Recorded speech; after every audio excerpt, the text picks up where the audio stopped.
Hello, friends. Did you know that nearly 80% of those who watch my videos aren't subscribed? If you enjoy the content, I'd truly appreciate it if you hit that subscribe button. It helps a lot. Also, don't forget to leave a like and share your thoughts in the comments. Your interaction not only supports the channel's growth, but also helps these stories reach more people. Thank you all for being here. By the way, where are you watching from? Let me know in the comments.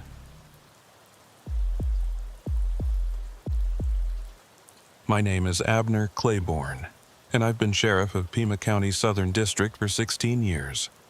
Before that, I spent 9 years working border patrol stations along the Arizona-Mexico line, where the desert stretches endlessly in every direction, and the heat can kill you before you realize you're in trouble.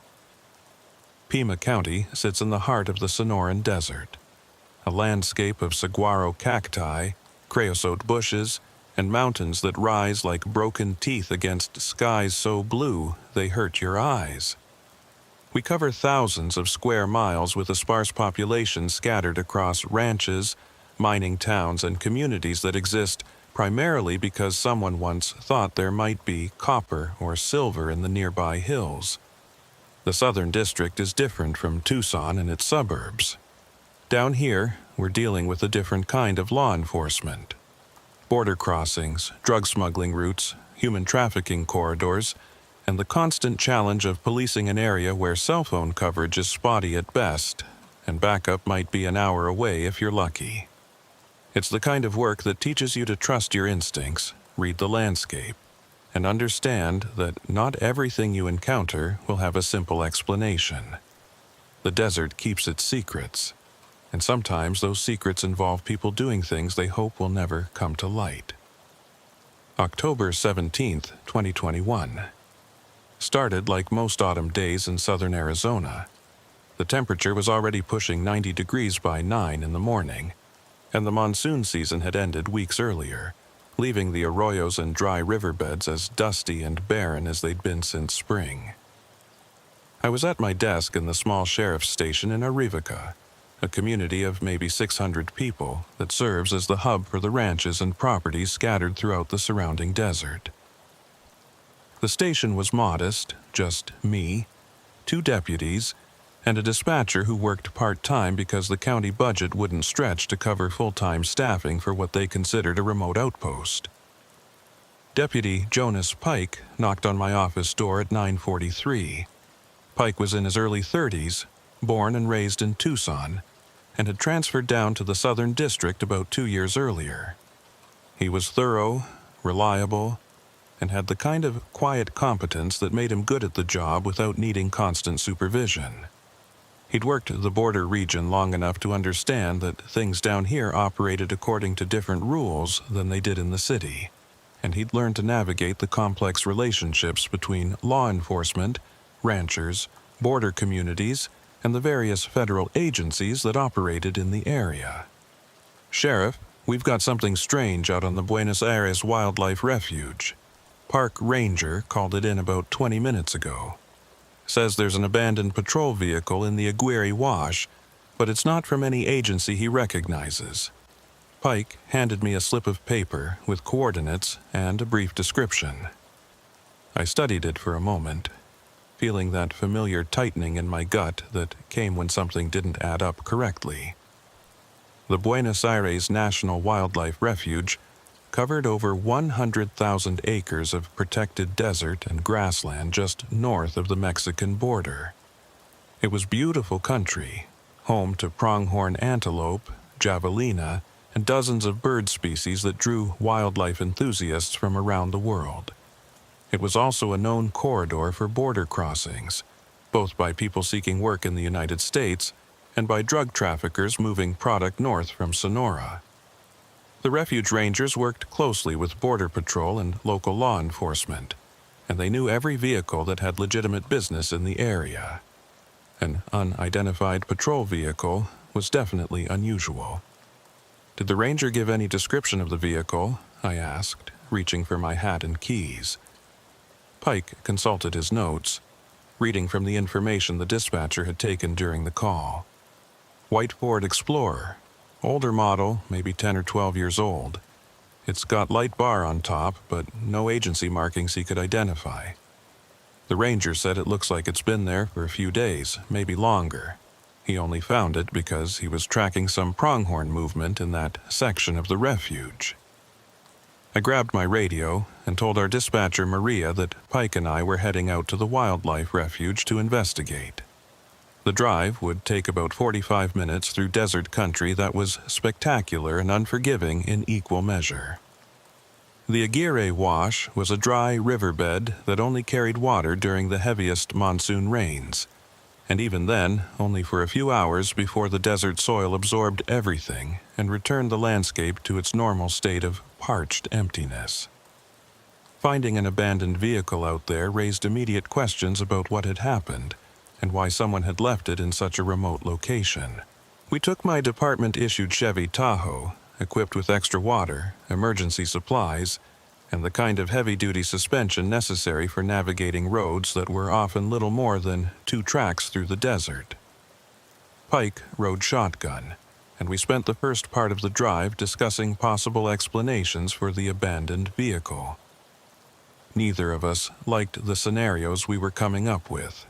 Abandoned patrol vehicles in remote desert locations usually meant one of several things, none of them good. Either someone had gotten into serious trouble and abandoned the vehicle while fleeing, or the vehicle had been stolen and dumped after being used for illegal purposes, or, worst of all, something had happened to whoever had been driving it. The Buenos Aires Wildlife Refuge headquarters sat just off Highway 286, a long, straight road that connected the small community of Sasabe on the Mexican border with the town of Robles Junction to the north. We checked in with the ranger station, where a young woman named Sarah Martinez was coordinating the day's activities. She directed us to meet with the ranger who'd found the vehicle, a man named Tom Breslin, who'd worked the refuge for the better part of 15 years and knew the landscape as well as anyone. Breslin was waiting for us in the parking area, leaning against his ranger vehicle and drinking from a water bottle. He was in his 50s, weathered by years of outdoor work, with the kind of economical movements that suggested someone who'd learned to conserve energy in the desert heat. "Sheriff Claiborne, thanks for coming out. This vehicle situation has been bothering me since I found it yesterday afternoon. I've been working this refuge for 15 years, and I've never seen anything quite like it." We followed Breslin's truck along a dirt road that wound through the refuge, passing stands of mesquite and acacia trees, grasslands where pronghorn grazed in small groups, and the occasional windmill that marked old ranch sites from before the land had been converted to a wildlife refuge. The landscape was beautiful in its stark simplicity, all earth tones and endless sky, with mountains visible in every direction marking the boundaries of the basin we were crossing. After about 20 minutes, Breslin turned off the main road onto a barely visible track that led toward what he called the Aguirre Wash. The wash itself was a wide, sandy riverbed cutting through the landscape like a scar. The banks were steep in places, and the sandy bottom showed the characteristic patterns of water erosion, even though it had been months since any significant rain had fallen. Breslin led us along the wash for perhaps half a mile before stopping and pointing ahead to where a white Ford Explorer sat at an angle in the sand, its front wheels buried up to the axles. The vehicle looked like it had been there for days, maybe longer. Dust covered every surface, and the tire tracks leading to its current position had been partially obscured by wind. As we approached on foot, I could see that Pike had been right about the light bar on top, but there were no agency decals on the doors, no identifying information visible from the outside. The windows were tinted dark enough that I couldn't see into the interior from a distance. Something about the scene felt wrong in a way I couldn't immediately identify. It wasn't just the abandoned vehicle or the remote location. It was something about the way the vehicle sat in the wash, positioned at an angle that suggested it had been deliberately parked rather than accidentally stuck. I approached carefully, one hand resting on my sidearm out of habit more than any specific threat assessment. Pike circled around to the passenger side while Breslin hung back near his Ranger truck, letting law enforcement handle what might be a crime scene. The driver's side door was unlocked, and when I opened it, the interior heat hit me like a physical force. The vehicle had been sitting in direct sunlight for days, and the temperature inside must have been well over 140 degrees. But it was what I saw inside that made me stop and signal to Pike that we had a situation. The vehicle's interior was standard law enforcement configuration. Laptop mount between the front seats, radio equipment, shotgun rack, all the usual equipment you'd expect in a patrol vehicle. But everything was covered in a fine layer of dust, and there was no indication of recent use. The laptop was missing from its mount, and the radio equipment looked like it had been powered off for some time. On the passenger seat sat a small digital voice recorder, the kind that law enforcement officers sometimes used to document observations during patrol. I pulled evidence gloves from my pocket and carefully picked up the recorder. It was an older model, probably 5 or 6 years old, with a small screen showing that it contained several recorded files. The battery indicator showed it was nearly dead, but there was enough power left to review what had been recorded. Pike leaned in through the passenger door, and together we examined the device. The most recent file was dated 5 days earlier, October 12th, and the timestamp showed it had been recorded at 11:47 p.m. I pressed play, and after a moment of static, a man's voice filled the interior of the abandoned vehicle. The voice was professional, measured, delivering what sounded like a routine patrol observation. "This is Deputy Martinez, October 12th, 11:47 p.m. I'm conducting surveillance on County Road S-19 approximately 2 miles north of the Esperanza Ranch turnoff. I've observed 3 vehicles in the past hour traveling south toward the border, all matching the description of vehicles associated with the Hermosillo operation. No visible cargo, but the travel pattern is consistent with spotters or advanced scouts." The recording continued for another minute with Martinez describing vehicle makes, models, and license plate numbers before ending abruptly. I looked at Pike, who was already pulling out his notebook to write down the information. "Do we have any Deputy Martinez in the Southern District? Anyone who might have been working this area 5 days ago?" Pike shook his head slowly, his expression troubled. "Not that I know of. Our department doesn't have anyone named Martinez currently, and I don't recognize that voice, but the way he's talking, the terminology he's using, that's definitely law enforcement." I scrolled through the other files on the recorder. There were 7 in total, all recorded over a span of about 3 weeks in late September and early October. Each one was similar.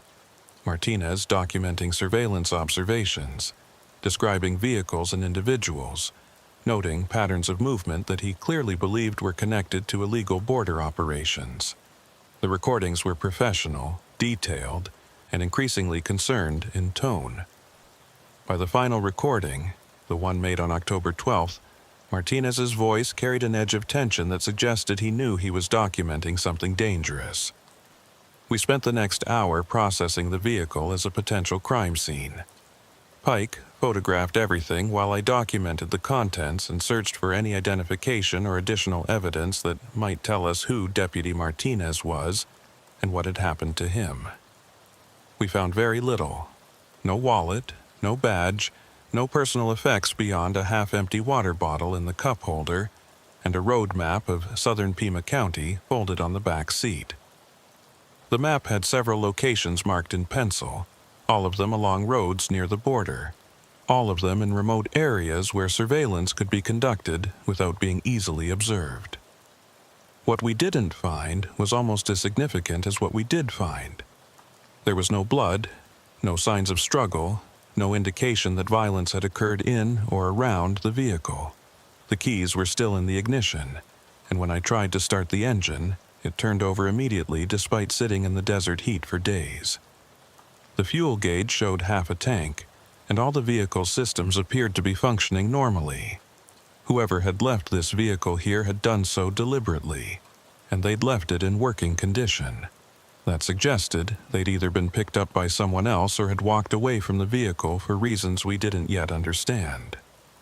Breslin had been patient while we processed the vehicle, but now he walked over with a concerned expression.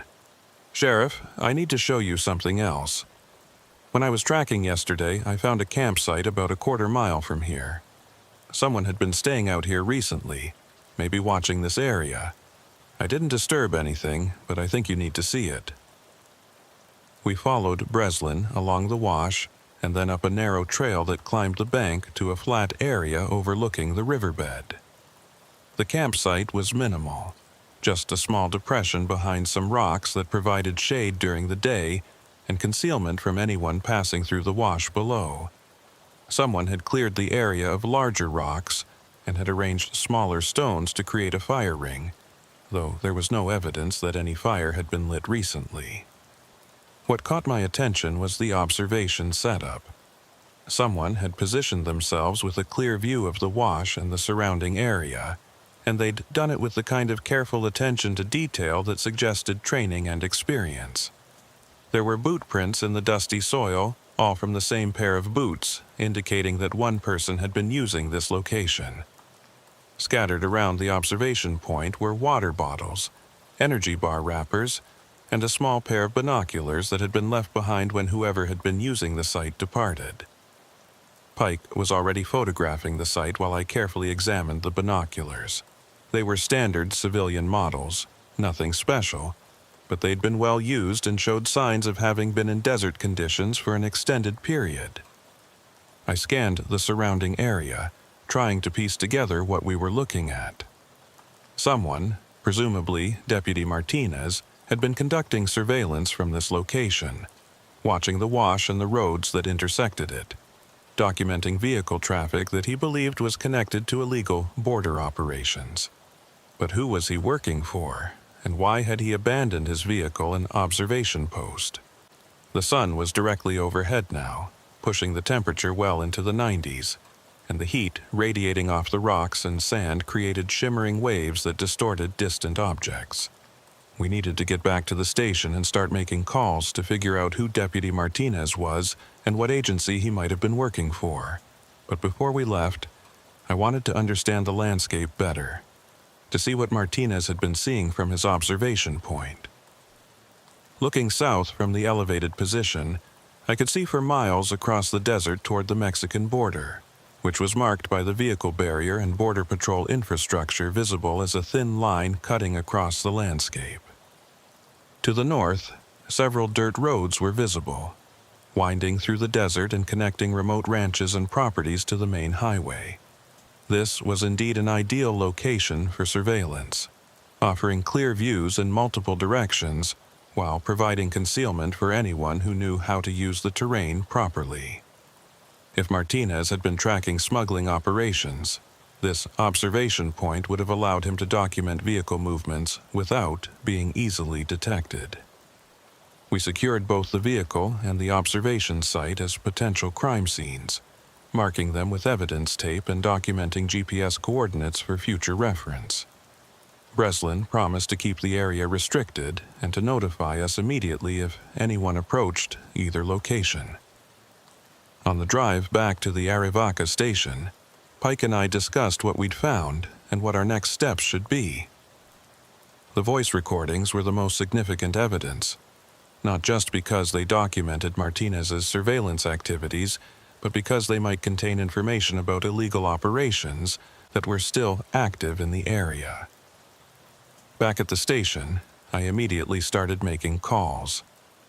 I contacted every law enforcement agency that operated in southern Arizona, Border Patrol, DEA, FBI, State Police, asking if anyone had an officer named Martinez who might have been working the area around the Buenos Aires Wildlife Refuge.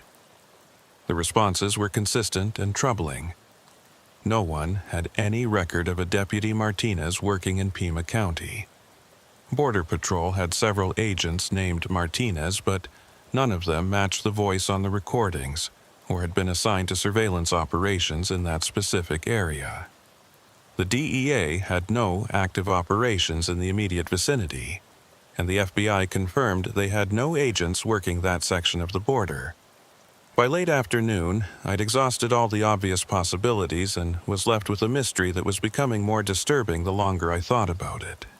We had abandoned patrol vehicle, detailed surveillance recordings, and evidence of sustained observation activities, but no deputy, no agency claiming responsibility, and no explanation for why everything had been left behind.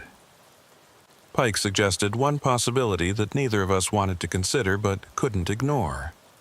What if Martinez wasn't official law enforcement at all? What if he'd been conducting unauthorized surveillance, perhaps as a private citizen or as part of some other organization?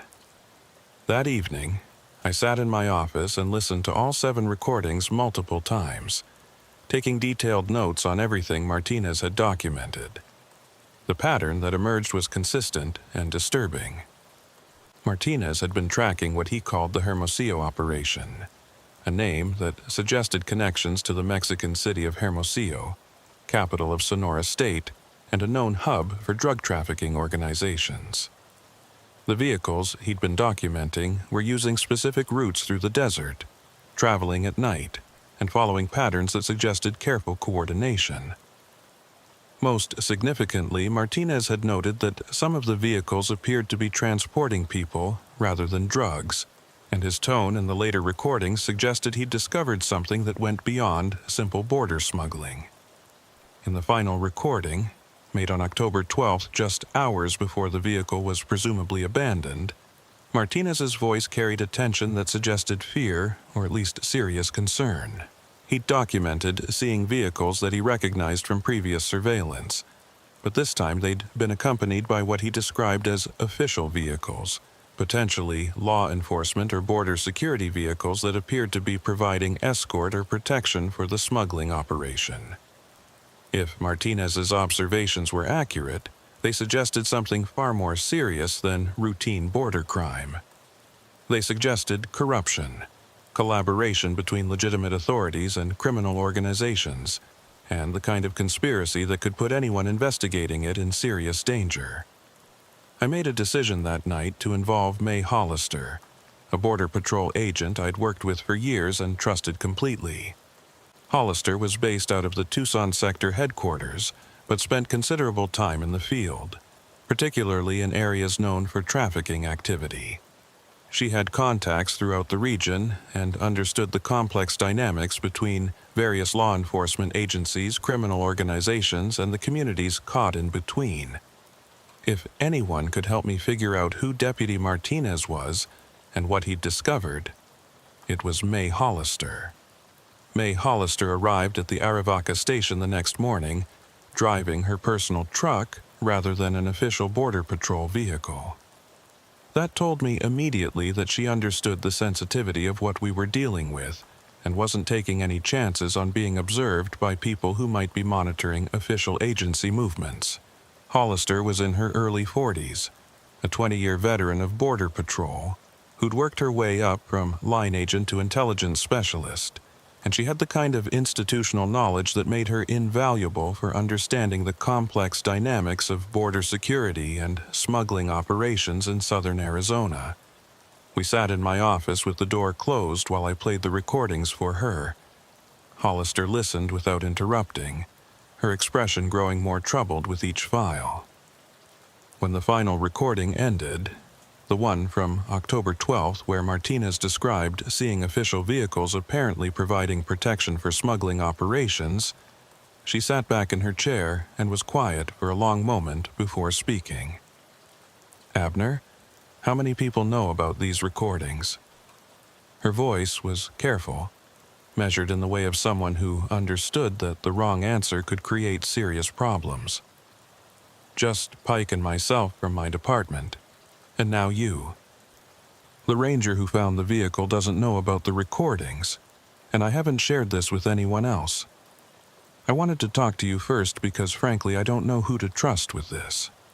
Hollister nodded approvingly, then leaned forward with her elbows on my desk.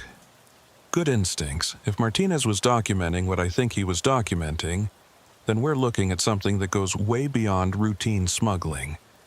The Hermosillo operation he keeps mentioning, I've heard rumors about that for the past year, but nothing concrete enough to investigate officially. She explained that intelligence reports had been circulating within Border Patrol about a sophisticated trafficking network operating out of Hermosillo, moving both drugs and people through carefully coordinated routes in southern Arizona.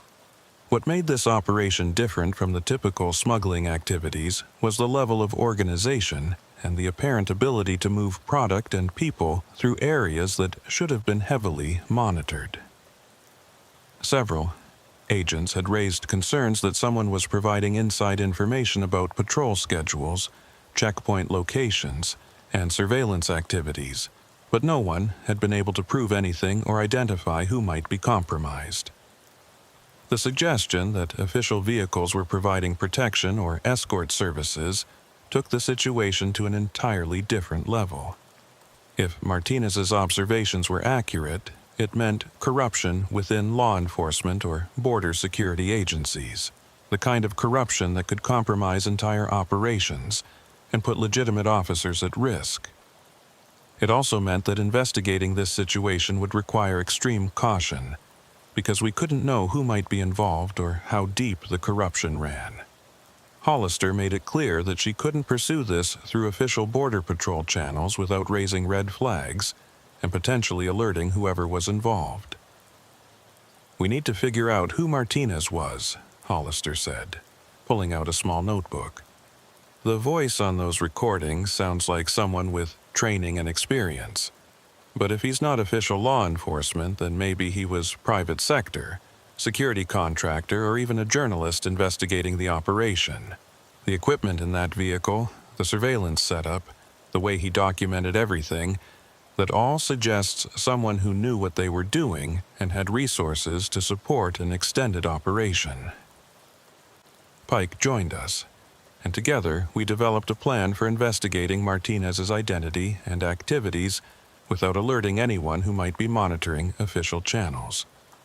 Hollister would use her personal contacts to check with private security firms and investigative agencies that sometimes worked border-related cases. Pike would search through property records and vehicle registrations to see if we could trace the Ford Explorer back to an owner or organization. I would focus on the locations Martinez had marked on his map and try to understand the pattern of movements he'd been documenting. The map we'd found in the abandoned vehicle showed 7 locations marked along roads near the border, each one carefully chosen to provide observation points for vehicle traffic moving through the area.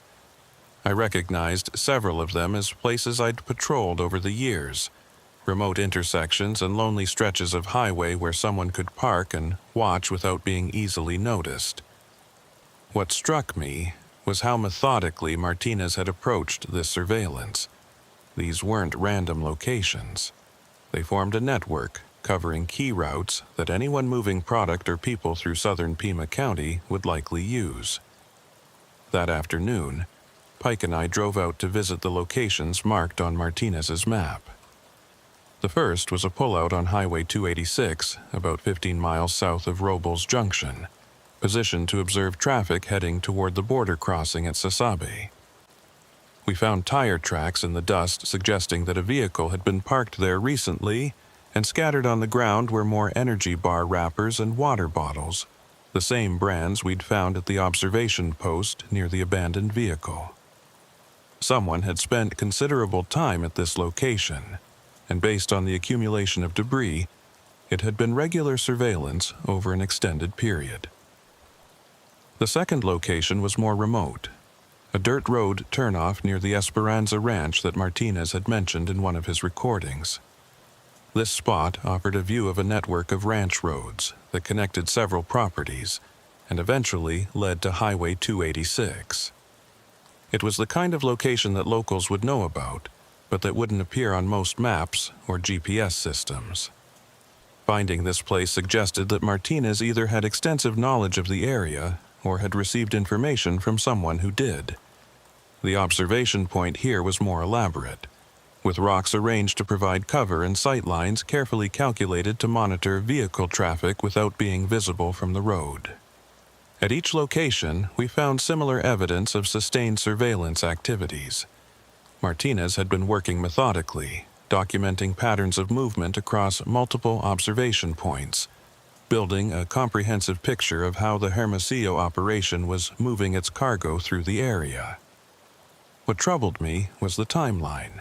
Based on the dates in the recordings and the condition of the evidence we were finding, Martinez had been conducting this surveillance for at least 3 weeks before abandoning his vehicle on October 12th. That meant he'd invested significant time and resources into this investigation, which made his sudden disappearance even more concerning. By late afternoon, we'd visited 6 of the 7 locations marked on the map. The final location was the most remote, a spot along the Altar Valley Road that would require us to drive about 30 miles on dirt roads through some of the most isolated country in southern Arizona. The sun was getting low on the horizon, and Pike suggested we wait until the next morning to visit the last location. But something about the timing bothered me. Martinez's final recording had been made late at night on October 12th, and he'd mentioned observing vehicles traveling south toward the border.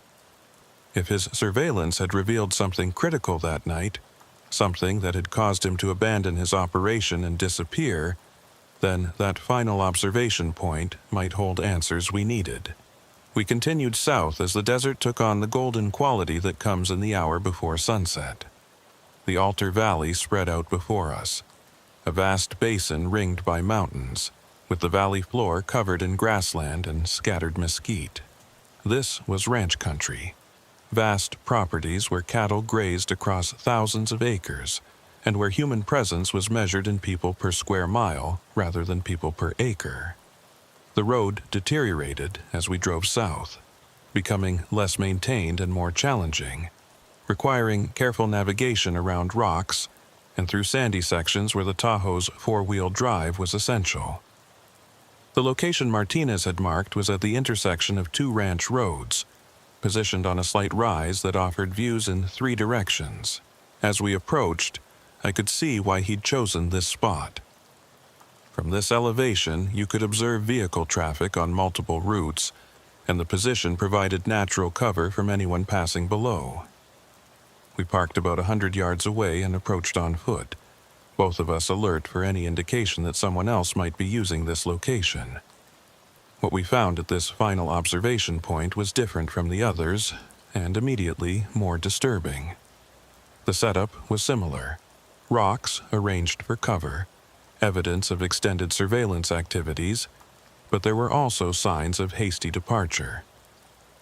Equipment had been left behind, not just the usual water bottles and food wrappers, but more significant items. A small camp stove, a sleeping bag still in its stuff sack, and most concerning, a pair of boots that looked like they'd been removed quickly and left where they'd fallen. The boots were dusty but not particularly worn, and inside one of them, I found a small slip of paper with a phone number written in pencil. Pike was examining the sleeping bag when he called me over with an urgent tone in his voice. Inside the stuff sack, hidden in a way that suggested deliberate concealment, was a manila folder containing photographs and documents. The photographs showed vehicles at night, taken with a telephoto lens from concealed positions, each image carefully documenting license plates, vehicle occupants, and cargo when visible. The quality suggested professional equipment and someone who knew how to conduct surveillance photography. Some images showed Border Patrol vehicles, while others showed civilian trucks and SUVs, all apparently photographed during smuggling operations. The documents were even more significant. Martinez had been compiling a detailed report, organizing his observations into a comprehensive investigation of the Hermosillo operation. The report identified specific routes, estimated schedules for smuggling runs, and most damning, included a list of vehicles that appeared to be providing protection or advance warning to smuggling operations. Several of the vehicles on this list were identified as belonging to law enforcement or border security agencies. Martinez hadn't just been documenting smuggling activities. He'd been building a case for corruption within the agencies responsible for preventing those activities. As I read through Martinez's report, the scope of what he'd uncovered became clear. The Hermosillo operation wasn't just another trafficking network. It was a sophisticated enterprise that had managed to compromise elements of the very system designed to stop it. Martinez had documented at least 6 incidents over 3 weeks where official vehicles had appeared to warn smugglers about checkpoint locations or patrol activities. He'd observed coordinated movements suggesting that smugglers were receiving real-time information about law enforcement positions.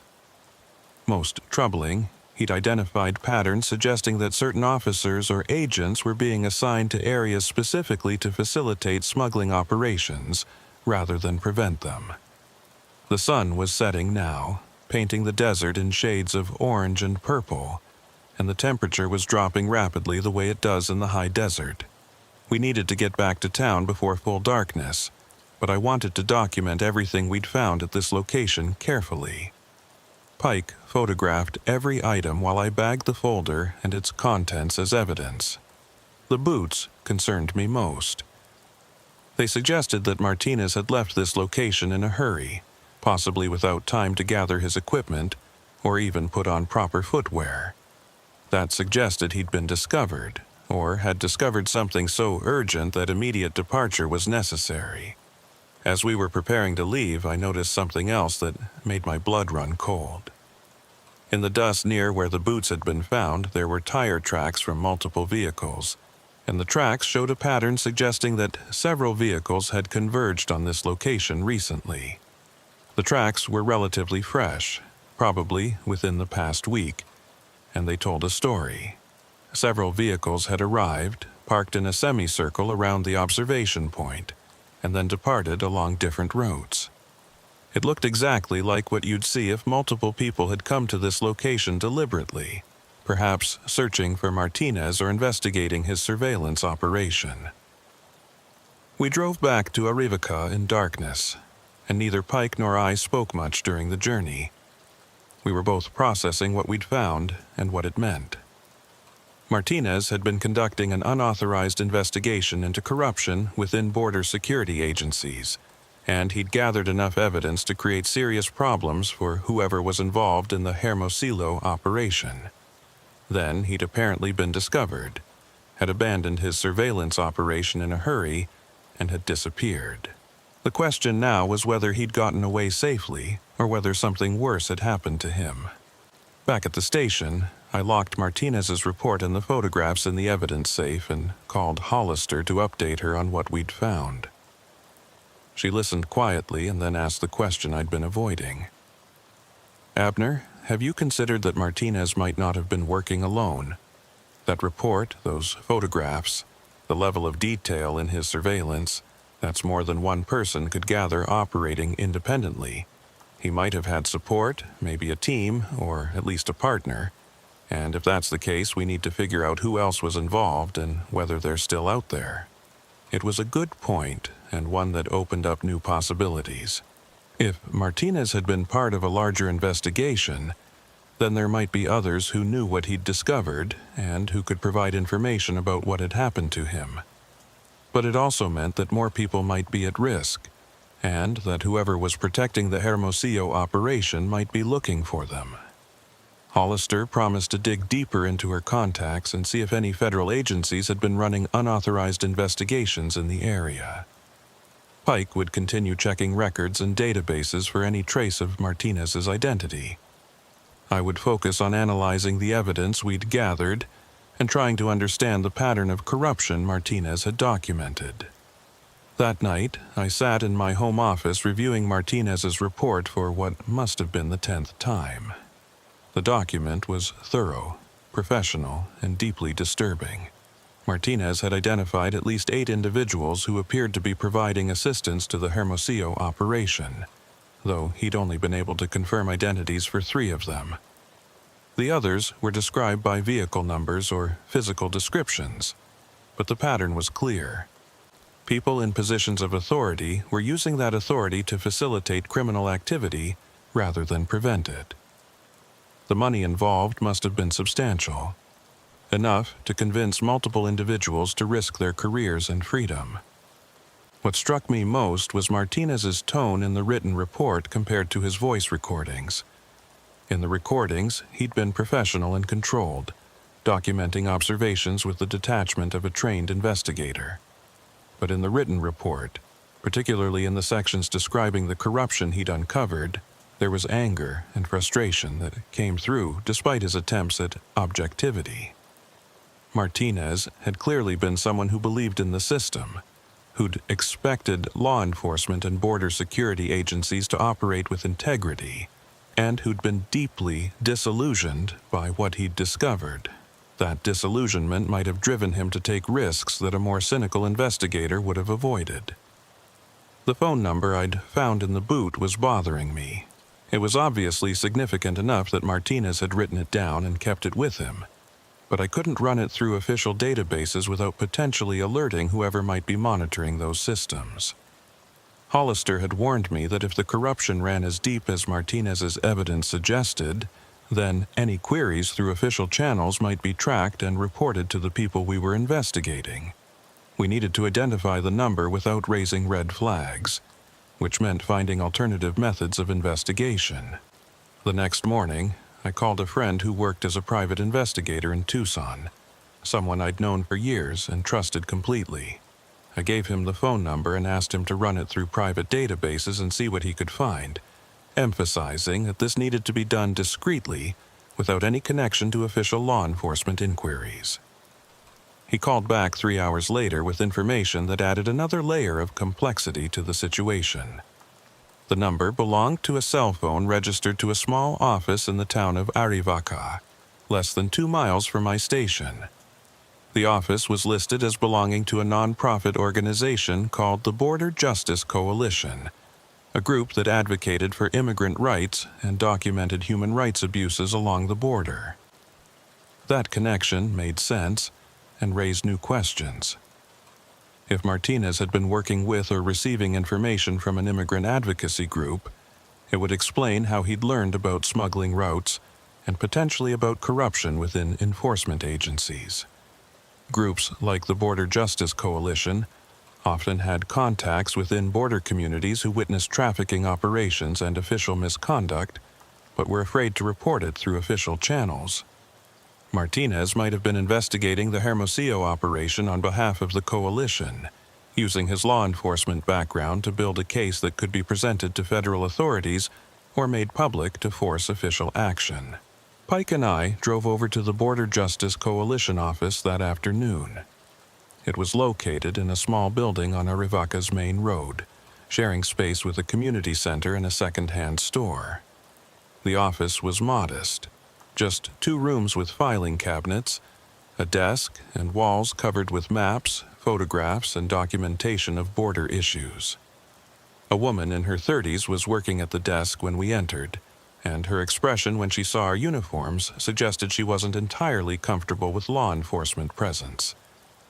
I introduced myself and explained that we were investigating a missing person case and believed the individual might have had contact with their organization. The woman, who identified herself as Sofia Ruiz, the coalition's coordinator, listened carefully and then asked for more details about who we were looking for. When I described the voice recordings and mentioned the name Martinez, her expression changed from caution to something that looked like recognition mixed with concern. She excused herself, went into the back room, and returned a few minutes later with an older man who introduced himself as Father Miguel Santos, a Catholic priest who'd been working with immigrant communities along the border for 30 years. Father Santos had the weathered appearance of someone who'd spent decades in the desert sun, and his eyes held the kind of weariness that comes from witnessing human suffering on a regular basis. He gestured for us to sit and then spoke carefully, choosing his words with precision. "You're asking about someone who called himself Martinez, though that probably wasn't his real name. He came to us about 2 months ago, said he was a former law enforcement officer who wanted to help document abuses and corruption related to border trafficking. He said he had experience conducting investigations and offered to help us gather evidence about operations we'd been hearing about from people in the community. Father Santos led us to a small meeting room in the back of the coalition office where we could talk privately. The room was simple, with a table, several chairs, and more maps on the walls showing the border region with various markings and annotations. Sophia Ruiz joined us, closing the door behind her and taking a seat across from Pike and me. The priest folded his hands on the table and spoke with the careful consideration of someone who understood that what he was about to share could have serious consequences for everyone involved. The man, who called himself Martinez, approached us in early September. He said he'd worked in law enforcement for years, border patrol or maybe state police. He wasn't specific about which agency. He told us he'd become aware of systematic corruption within border security operations. People taking money to look the other way while trafficking networks moved people and drugs through designated corridors. He said he wanted to document this corruption thoroughly enough that federal authorities would have to take action, but he couldn't do it through official channels because he didn't know who could be trusted.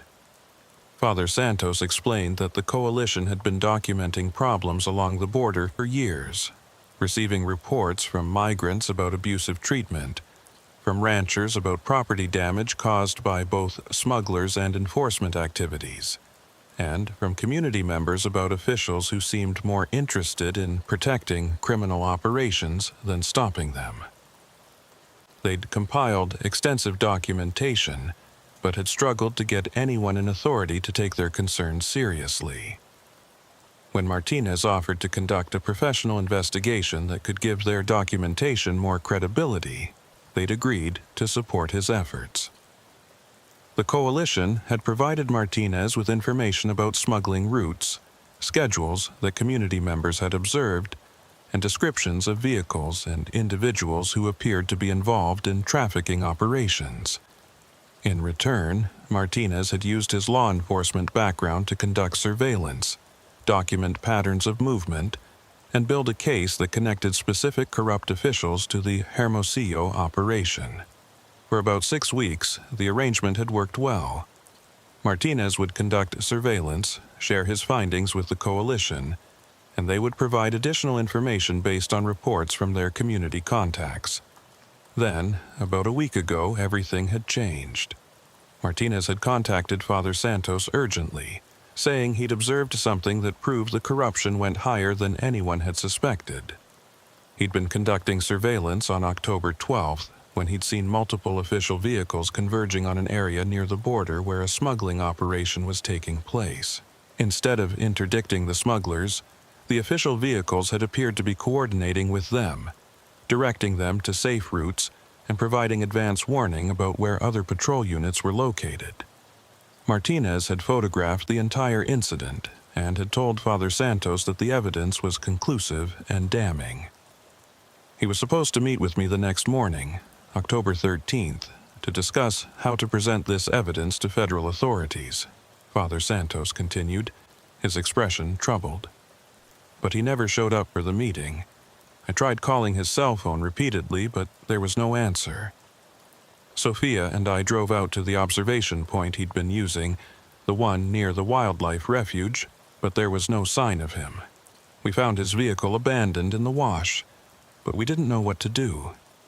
We couldn't report him missing to law enforcement because we didn't know if law enforcement was involved in whatever had happened to him.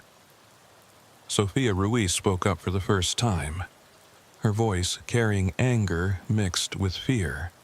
"Sheriff, we see things out here that most people don't want to acknowledge. We see officials working with cartels. We see systematic abuse of migrants. We see a system that's supposed to protect people actually preying on them. When Martinez told us he could prove what was happening, we thought maybe finally someone would have to do something about it. But now he's missing, and we're afraid that whoever he was investigating found out what he was doing." I asked them to describe Martinez in detail, hoping to get information that might help us identify him. Father Santos provided a description that matched what we'd expected from the voice recordings. A man in his 40s or early 50s, average height, fit build, with the bearing and mannerisms of someone with military or law enforcement background. He'd been careful about personal information, never providing details about where he lived or what agency he'd previously worked for. He'd always paid for everything in cash and had been meticulous about not leaving traces of his activities that could be tracked through official databases. The only personal information Martinez had shared was that he'd grown up in Arizona, had worked border security for most of his adult life, and had become increasingly disillusioned by the corruption he'd witnessed.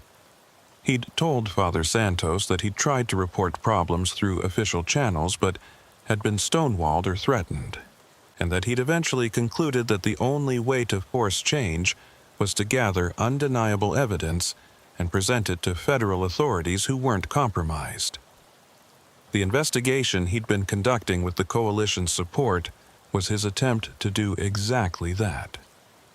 Pike asked about the phone number we'd found, and Father Santos confirmed it was a disposable cell phone the coalition had provided to Martinez for secure communication.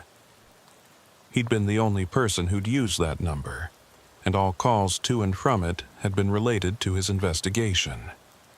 The fact that we'd found the phone number in his boot at the observation point suggested he'd been planning to make contact with someone, possibly Father Santos or another coalition member, but had been interrupted before he could complete the call. I showed them the photographs and report we'd recovered from the final observation point. Father Santos reviewed them carefully, his expression growing darker with each page. This is what he said he was going to give us. This proves everything we've been saying for years. Look at these vehicle numbers, these dates and times. This shows coordination between official agencies and trafficking networks. If this evidence could be presented to the right people in federal law enforcement, people who aren't compromised, it could bring down the entire corrupt network. But that was the problem, and everyone in the room understood it. If the corruption ran as deep as Martinez's evidence suggested, then presenting this information through normal channels would likely just alert the people involved and give them time to cover their tracks or eliminate evidence. Worse, it could put anyone associated with the investigation at risk. Martinez was already missing, and if the people he'd been investigating had discovered his identity and activities, there was a very real possibility that he'd been silenced permanently. The coalition members were at risk simply because they'd supported his investigation, and now Pike and I were at risk because we'd taken possession of the evidence. Hollister arrived at the coalition office about an hour into our conversation with Father Santos and Sophia. I'd called her after learning about Martinez's connection to the coalition, and she'd driven down from Tucson immediately. After reviewing the photographs and report, she confirmed what we'd all been thinking. The evidence Martinez had gathered was explosive and directly implicated individuals within Border Patrol, county sheriff's departments, and possibly other federal agencies. Several of the vehicle numbers matched Border Patrol units, and the patterns of movement Martinez had documented could only be explained by inside information about patrol schedules and operations. "We need to be very careful about how we handle this," Hollister said, speaking to the group. "If we present this evidence through official channels, it's going to get buried or compromised. But if we go public with it, we're putting everyone associated with this investigation in danger. The people involved in the Hermosillo operation have demonstrated they're willing to use violence to protect their interests. Martinez is missing, presumably because he got too close to exposing them. We need to assume they know about the coalition's involvement, and possibly about Sheriff Claiborne's investigation as well." We spent the next hour discussing options and developing a strategy. Hollister had contacts within the Department of Justice and the FBI's Internal Affairs Division, people she believed could be trusted to handle sensitive corruption cases without leaking information to the subjects of investigation. She proposed that we prepare a comprehensive package including Martinez's evidence, our own investigation findings, and testimony from coalition members, and present it directly to these federal contacts outside of normal channels. It was risky, but it seemed like the only way to ensure the evidence would be acted upon rather than suppressed. Father Santos raised a concern that had been bothering me as well. What about Martinez? If he's still alive, he's in hiding somewhere, probably afraid to make contact because he doesn't know who's compromised. We need to find a way to let him know it's safe to come forward, that his evidence is in the hands of people who will act on it. It was a good point, but I wasn't sure how to accomplish it.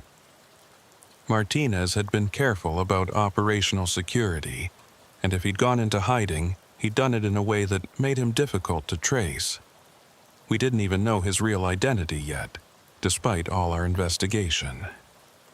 That evening, Pike and I returned to the station and began the process of consolidating all the evidence we'd gathered. We copied Martinez's photographs and report, documented the locations where we'd found evidence, and prepared detailed statements about our investigation. Hollister was doing the same from her end, preparing documentation that would establish the credibility of the evidence and explain the chain of custody in a way that would survive legal scrutiny. The goal was to create a package comprehensive enough and documented thoroughly enough that it couldn't be ignored or dismissed when presented to federal authorities. As we worked, I kept thinking about Martinez and wondering where he might be. If he'd been discovered conducting surveillance on October 12th and had fled in a hurry, he would have needed somewhere safe to hide while he figured out his next move. He couldn't go home, wherever that was, because anyone looking for him would check there first. He couldn't contact law enforcement through normal channels because he couldn't be sure who was compromised. The coalition couldn't shelter him because that would put them at risk and would be one of the first places anyone would look. So, where would a former law enforcement officer with border experience go to hide in southern Arizona? The answer came to me around midnight as I was reviewing Martinez's surveillance notes for what felt like the 100th time. In several of his recordings, he'd mentioned specific ranches and properties where he'd observed suspicious activities. One ranch in particular, a place called the Esperanza Ranch, had come up multiple times in his documentation. Martinez had noted that the ranch appeared to be a staging point for smuggling operations, with vehicles regularly stopping there before heading north toward Tucson or south toward the border. But he'd also noted something else that I'd initially overlooked. The ranch had been abandoned for several years, with the main house and outbuildings sitting empty while the property went through some kind of legal dispute. An abandoned ranch would be an ideal hiding place for someone like Martinez. It would offer shelter from the elements, concealment from anyone searching from the road, and the isolation necessary to stay hidden while monitoring the situation. If Martinez had needed to disappear quickly on the night of October 12th, and if he'd been familiar with the Esperanza Ranch from his surveillance activities, it made sense that he might have gone there. The ranch was only about 10 miles from the observation point where we'd found evidence of his hasty departure, close enough to reach on foot in a few hours if necessary. I called Pike at home and told him my theory.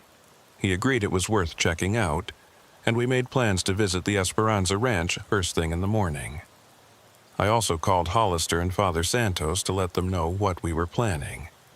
None of us wanted to get our hopes up too much, but the possibility that Martinez might still be alive and hiding somewhere gave the investigation a renewed sense of urgency. If we could find him and get him to safety, he could provide testimony that would strengthen the case against the corrupt officials he'd been documenting. The drive to Esperanza Ranch took us through some of the most remote country in southern Pima County. The ranch sat at the end of a long dirt road that wound through mesquite-covered hills and across several dry washes. The property had been a working cattle ranch until about 5 years earlier, when the owners had died and the heirs had gotten into legal disputes about what to do with the land. In the meantime, the ranch had sat abandoned, slowly deteriorating in the harsh desert climate. The main house was a single-story adobe structure that looked like it dated from the 1940s. surrounded by several outbuildings, corrals, and what had once been a productive ranch operation. As we approached the ranch, I could see fresh tire tracks in the dust of the access road, suggesting that someone had been here recently despite the property's abandoned status. We parked about a quarter-mile away and approached on foot, both of us alert for any indication of occupancy or danger. The ranch buildings showed the expected signs of abandonment and weather damage, with broken windows, doors hanging open, and the general air of neglect that comes from years without maintenance. But there were also subtle signs that someone had been using the property recently. Footprints in the dust near the main house, disturbed areas where items had been moved, and most tellingly, a small campfire ring behind one of the outbuildings that showed recent use.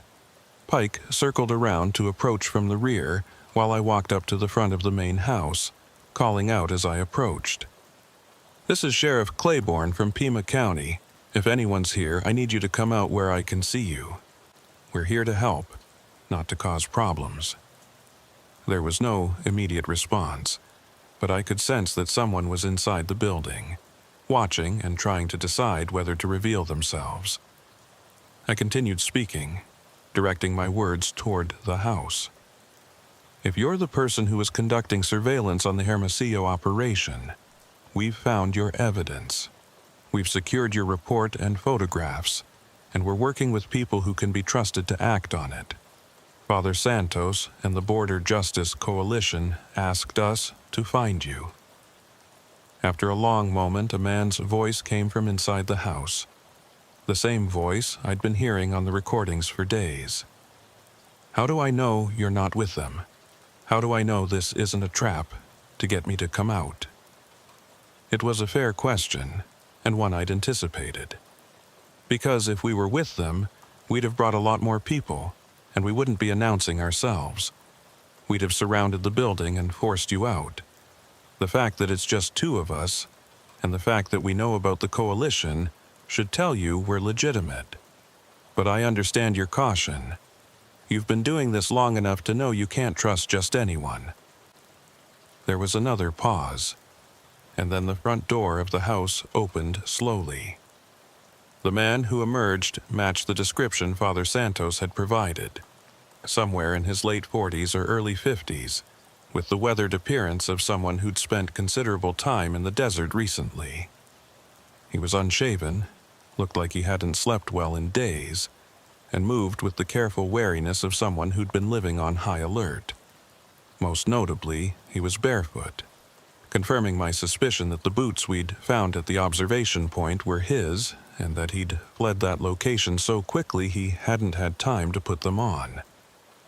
"My name's Thomas Garza," he said quietly, keeping his distance and watching both Pike and me carefully. "I used to be a border patrol agent until I couldn't stand the corruption anymore and resigned." Everything in those recordings, everything in that report, it's all true. The Hermosillo operation has people inside Border Patrol, inside county sheriff's departments, maybe even inside federal agencies. They're moving people and drugs through southern Arizona with official protection, and anyone who tries to expose it ends up dead or disappeared. I gestured toward our vehicle, trying to project calm and trustworthiness. "Mr. Garza, we believe you. We've reviewed all your evidence and we're working on presenting it to federal authorities who can act on it. But right now, you're not safe out here alone. We need to get you somewhere secure while we finalize the case. Father Santos and the coalition are worried about you, and they want to know you're okay." Garza looked torn between relief at being found and fear that this might still be some kind of trap. Pike slowly pulled out his phone and called Father Santos, then handed the phone to Garza so he could hear the priest's voice confirming that we were legitimate. After speaking with Father Santos for a few minutes, Garza's tension visibly decreased. He agreed to come with us, though he insisted on bringing a backpack containing additional documentation and evidence he'd been holding as insurance. As we walked back to the vehicle, he told us about the night of October 12th when everything had gone wrong. He'd been conducting surveillance from the observation point when he'd realized that vehicles he'd been photographing were changing their behavior, moving in patterns that suggested they knew they were being watched. Then he'd seen multiple official vehicles converging on his location, and he'd understood that his surveillance had been detected. I grabbed what I could and ran, Garza explained as we drove back toward Arivaca. I didn't even have time to put my boots on properly. I just shoved the most important documents into my jacket and took off across the desert on foot. I watched from a distance as they searched my observation point, and I knew that if they caught me, I'd end up dead in the desert somewhere, listed as another border crossing casualty. I've been hiding at the ranch ever since, trying to figure out who I could trust and how to get the evidence into the right hands without getting killed in the process. Back at the station, we secured Garza in a safe location while Hollister arranged for federal protection. The evidence he'd been carrying in his backpack included additional photographs and documentation that filled in some of the gaps in the material we'd already recovered. More importantly, Garza could provide testimony about what he'd witnessed, identify the corrupt officials he'd documented, and explain the operational details of the Hermosillo operation in a way that would make prosecution possible. With Garza's testimony and the documentary evidence he'd gathered, we had the foundation for a case that could expose and prosecute the corrupt network he'd been investigating. Over the next 72 hours, events moved quickly. Hollister's contacts in the Department of Justice reviewed the evidence and authorized a joint task force investigation involving FBI Internal Affairs, the Justice Department's Public Integrity Section, and trusted elements of Border Patrol's Internal Investigations Unit. The task force moved carefully, aware that the subjects of investigation might have sources within law enforcement who could alert them to the investigation. They used grand jury subpoenas to secure communications records and financial documents, and they conducted simultaneous interviews with multiple suspects to prevent coordination of stories or destruction of evidence. The arrests began on October 26th, just 2 weeks after Garza had abandoned his surveillance operation. Federal agents arrested 8 individuals on charges ranging from corruption and drug trafficking conspiracy to civil rights violations and obstruction of justice. The arrested included 3 Border Patrol agents, 2 county sheriff's deputies from neighboring counties, and 3 civilians who'd been coordinating between the Hermosillo cartel and the corrupt officials. The evidence Garza had gathered, supplemented by the task force's investigation, proved that the Hermosillo operation had been paying officials to provide information about patrol schedules, warn smugglers about enforcement activities, and, in some cases, actively escort smuggling operations through areas they were supposed to be patrolling. The trials began the following spring and stretched through the summer. I testified in 3 separate proceedings, describing how we'd found the abandoned vehicle in the Aguirre Wash, how we'd traced the evidence to Thomas Garza's investigation, and how we'd worked with federal authorities to verify and supplement his findings. Pike testified about the surveillance locations and the evidence we'd recovered. Hollister provided expert testimony about Border Patrol operations and how the corruption had compromised border security in southern Arizona. Father Santos and Sofia Ruiz testified about their work with the coalition and how Garza had approached them seeking support for his investigation. The defendants mounted various defenses, claiming entrapment, arguing that the evidence had been gathered illegally, and suggesting that Garza was a disgruntled former agent with an axe to grind against Border Patrol. But the documentary evidence was overwhelming. Garza's photographs showed officials coordinating with smugglers. Financial records revealed payments from Hermosillo cartel operatives to the defendants' bank accounts. Communications records demonstrated coordination between corrupt officials and trafficking networks. Testimony from smugglers who'd cooperated with prosecutors confirmed that they'd been paying for protection and information. By the time the trials concluded, all 8 defendants had been convicted on multiple counts, and were facing federal prison sentences ranging from 10 to 25 years. The convictions made headlines throughout Arizona and drew national attention to corruption in border security operations. Congressional committees held hearings about systemic problems in enforcement agencies. The Department of Homeland Security launched a comprehensive review of integrity measures within Border Patrol and Customs and Border Protection.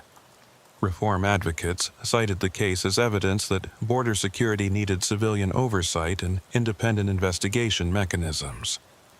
Critics argued that a few corrupt individuals didn't represent systemic problems, and that the real story was about the dedicated majority of officers who did their jobs with integrity despite difficult conditions. I tried to stay out of the political debates, focusing instead on what the case meant for law enforcement in southern Arizona.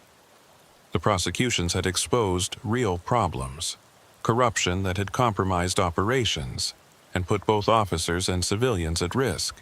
But they'd also demonstrated that the system could work when people were willing to pursue evidence regardless of where it led. Garza had taken enormous risks to document what was happening. Father Santos and the coalition had supported his investigation despite knowing it could put them in danger. Hollister had been willing to pursue evidence against members of her own agency. Pike and I had followed the investigation wherever it took us, even when that meant challenging assumptions about who could be trusted. The aftermath of the case brought changes to how law enforcement operated in the Southern District. The federal task force remained active for more than a year, following leads and investigating additional allegations of corruption that emerged during the initial prosecutions. Several more officials were investigated, though not all investigations resulted in charges. The scrutiny made everyone more careful, more aware that misconduct wouldn't be overlooked simply because it involved people with badges. Some officers resented the increased oversight in internal investigations, arguing that it demonstrated a lack of trust in law enforcement.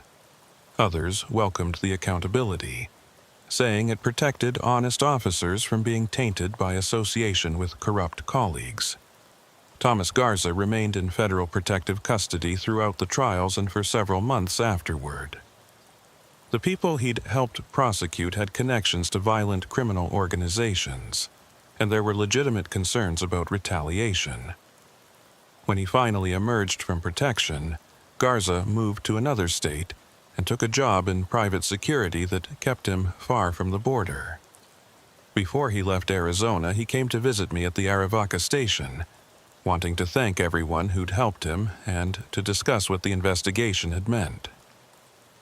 We sat in my office with coffee and talked for more than an hour about the case and its implications. Garza explained that he'd joined Border Patrol 20 years earlier, with idealistic notions about protecting the country and serving with honor. He'd spent 2 decades working the border, conducting interdictions, processing arrests, and watching as the organizations he was supposed to be fighting grew more sophisticated and more violent. Along the way, he'd begun noticing things that didn't make sense. Smuggling operations that succeeded despite heavy enforcement presence. Information leaks that allowed traffickers to avoid checkpoints and patrols. Colleagues who seemed to have more money than their salaries could explain.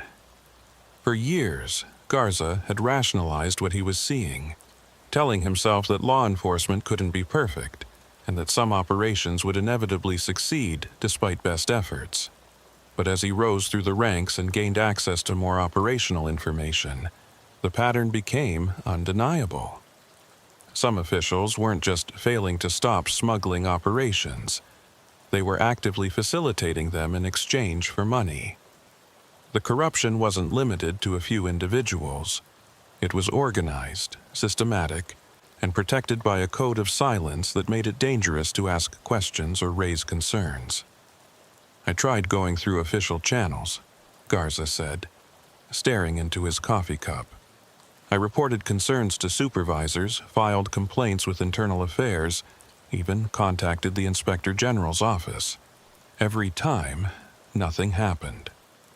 Either the complaints disappeared into bureaucratic processes that went nowhere, Or I got called in for meetings where I was told to focus on my own work and stop making trouble. After a while, I realized that the corruption went high enough that official channels were compromised. Anyone I reported to either was involved themselves or was protecting people who were involved. That realization had led Garza to resign from Border Patrol and begin his unauthorized investigation. He'd spent several months planning how to document the corruption thoroughly enough that it couldn't be ignored or buried. He'd used his law enforcement background to identify surveillance locations and develop techniques for documenting smuggling operations without being detected. He'd approached the Border Justice Coalition because he knew they'd been documenting problems for years and had community contacts who could provide information that he couldn't access through official channels. The partnership had worked well until the night when his surveillance had been discovered and he'd been forced to flee. Living at that abandoned ranch for 10 days was the hardest thing I've ever done, Garza admitted. I didn't know who I could trust. I didn't know if anyone would find the evidence I'd left behind, or if it would just sit in that riverbed until the next monsoon washed it away. Every night I'd hear vehicles on the roads and wonder if they were searching for me. I kept thinking about what happens to people who cross the cartels or expose official corruption. They disappear into the desert, and eventually someone finds remains that can't be identified. I was convinced that was going to be my fate. I asked Garza what he thought the long-term impact of the investigation would be. He considered the question carefully before responding. Honestly, Sheriff, I don't know if anything will really change. We took down 8 people, but the Hermosillo operation is still functioning. They'll recruit new officials to replace the ones we arrested. The cartels have unlimited money and resources, and there will always be people willing to compromise their integrity for the right price. What I hope is that we made it a little harder for them, made officials think twice before accepting bribes, made it clear that corruption can be exposed and prosecuted even when it's protected by people in authority. After Garza left, I spent a long time thinking about his words and about what the case had revealed about law enforcement in border communities. The truth was that policing the border presented unique challenges and temptations. The cartels had resources that dwarfed what law enforcement could deploy. They could offer money that represented years of salary to officers who were struggling financially. They could use threats and intimidation against officers who refused to cooperate. They operated in remote areas where supervision was limited and opportunities for misconduct were abundant. Under those conditions, it was perhaps inevitable that some officials would be corrupted, but that didn't make it acceptable or something to be tolerated. The months following the trials brought a steady stream of additional revelations about corruption and misconduct in border operations. Some of the information came from officials who'd been peripherally involved in the Hermosillo operation and decided to cooperate rather than face prosecution. Other information came from community members who'd been afraid to report what they'd witnessed, but now felt safer coming forward.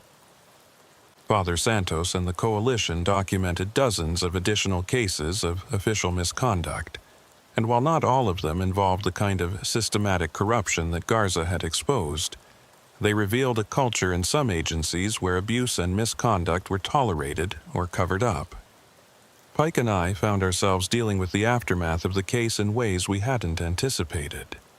Community members who'd previously been reluctant to interact with law enforcement began coming forward with information about crimes and suspicious activities. People who'd assumed that reporting problems to authorities would be pointless or dangerous started to believe that accountability was possible. At the same time, we faced hostility from some law enforcement officers who felt that the investigation had unfairly targeted their agencies and created an atmosphere of suspicion that made their jobs harder. Several officers I'd worked with for years stopped speaking to me, viewing my involvement in the Garza investigation as a betrayal of law enforcement solidarity. The tension between supporting fellow officers and holding them accountable when they violated the law was something I struggled with throughout the case and afterward. Law enforcement culture emphasizes loyalty and backing up your fellow officers, principles that serve important purposes in dangerous situations where officers need to trust that their colleagues will support them. But that same culture can become toxic when it's used to protect misconduct, when loyalty becomes code for covering up crimes, and when questioning the actions of fellow officers is treated as betrayal. The Garza case had forced many of us in southern Arizona law enforcement to confront those tensions and decide where our ultimate loyalties lay. May Hollister faced similar challenges within Border Patrol. Her willingness to investigate corruption within her own agency made her valuable to reform efforts, but also made her suspect among colleagues who viewed internal investigations with hostility. She told me during one of our conversations after the trials that her career trajectory had essentially been destroyed by her involvement in the case. While she'd received commendations from headquarters and recognition from reform advocates, she'd been effectively frozen out of advancement opportunities and found herself increasingly isolated within the agency. Some colleagues viewed her as a traitor who'd sided with critics of Border Patrol rather than defending the agency against unfair attacks. The ironic thing is that I was trying to protect the agency, Hollister said during one of our meetings to review ongoing investigations. Every corrupt officer who gets exposed damages the reputation of everyone who wears the uniform. Every case like this makes it harder for honest agents to do their jobs because it erodes public trust. The people who are angry at me for investigating corruption should be angry at the officers who were corrupt in the first place. They're the ones who betrayed the agency and made all of us look bad. But that's not how a lot of people see it. They think that keeping quiet about misconduct is loyalty, and that exposing it is betrayal. The strain of the case and its aftermath led Hollister to eventually transfer to a different sector, seeking a fresh start in an area where she wasn't known primarily for her role in exposing corruption. Before she left southern Arizona, we met one final time to discuss what we'd learned from the Garza investigation. Both of us agreed that, despite the professional costs and personal challenges, we'd done the right thing. The evidence had been too serious to ignore, and the corruption had been too systematic to address through anything other than thorough investigation and prosecution. Whether it made a lasting difference in how border security operations were conducted remained to be seen, but at minimum, we'd demonstrated that accountability was possible and that even well-protected corruption could be exposed. Father Santos and the Border Justice Coalition continued their advocacy work, using the Garza case as an example of problems they'd been documenting for years.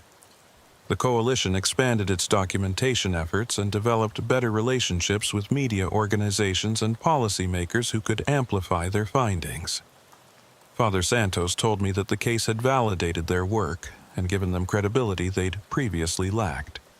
When they reported problems with official conduct, people were more likely to take their concerns seriously rather than dismissing them as exaggerated complaints from immigration activists. For years, we were voices crying in the wilderness, Father Santos said during one of our regular meetings. We'd document abuse, we'd gather testimony, we'd compile evidence, and nothing would happen. Officials would deny our allegations or claim we were biased against law enforcement. The Garza case proved that we'd been right all along about corruption and misconduct. It proved that the problems we'd been documenting were real and serious. Now, when we bring concerns to authorities, they have to take us seriously because they know that ignoring evidence can lead to exactly the kind of scandal that the Hermosillo prosecution created.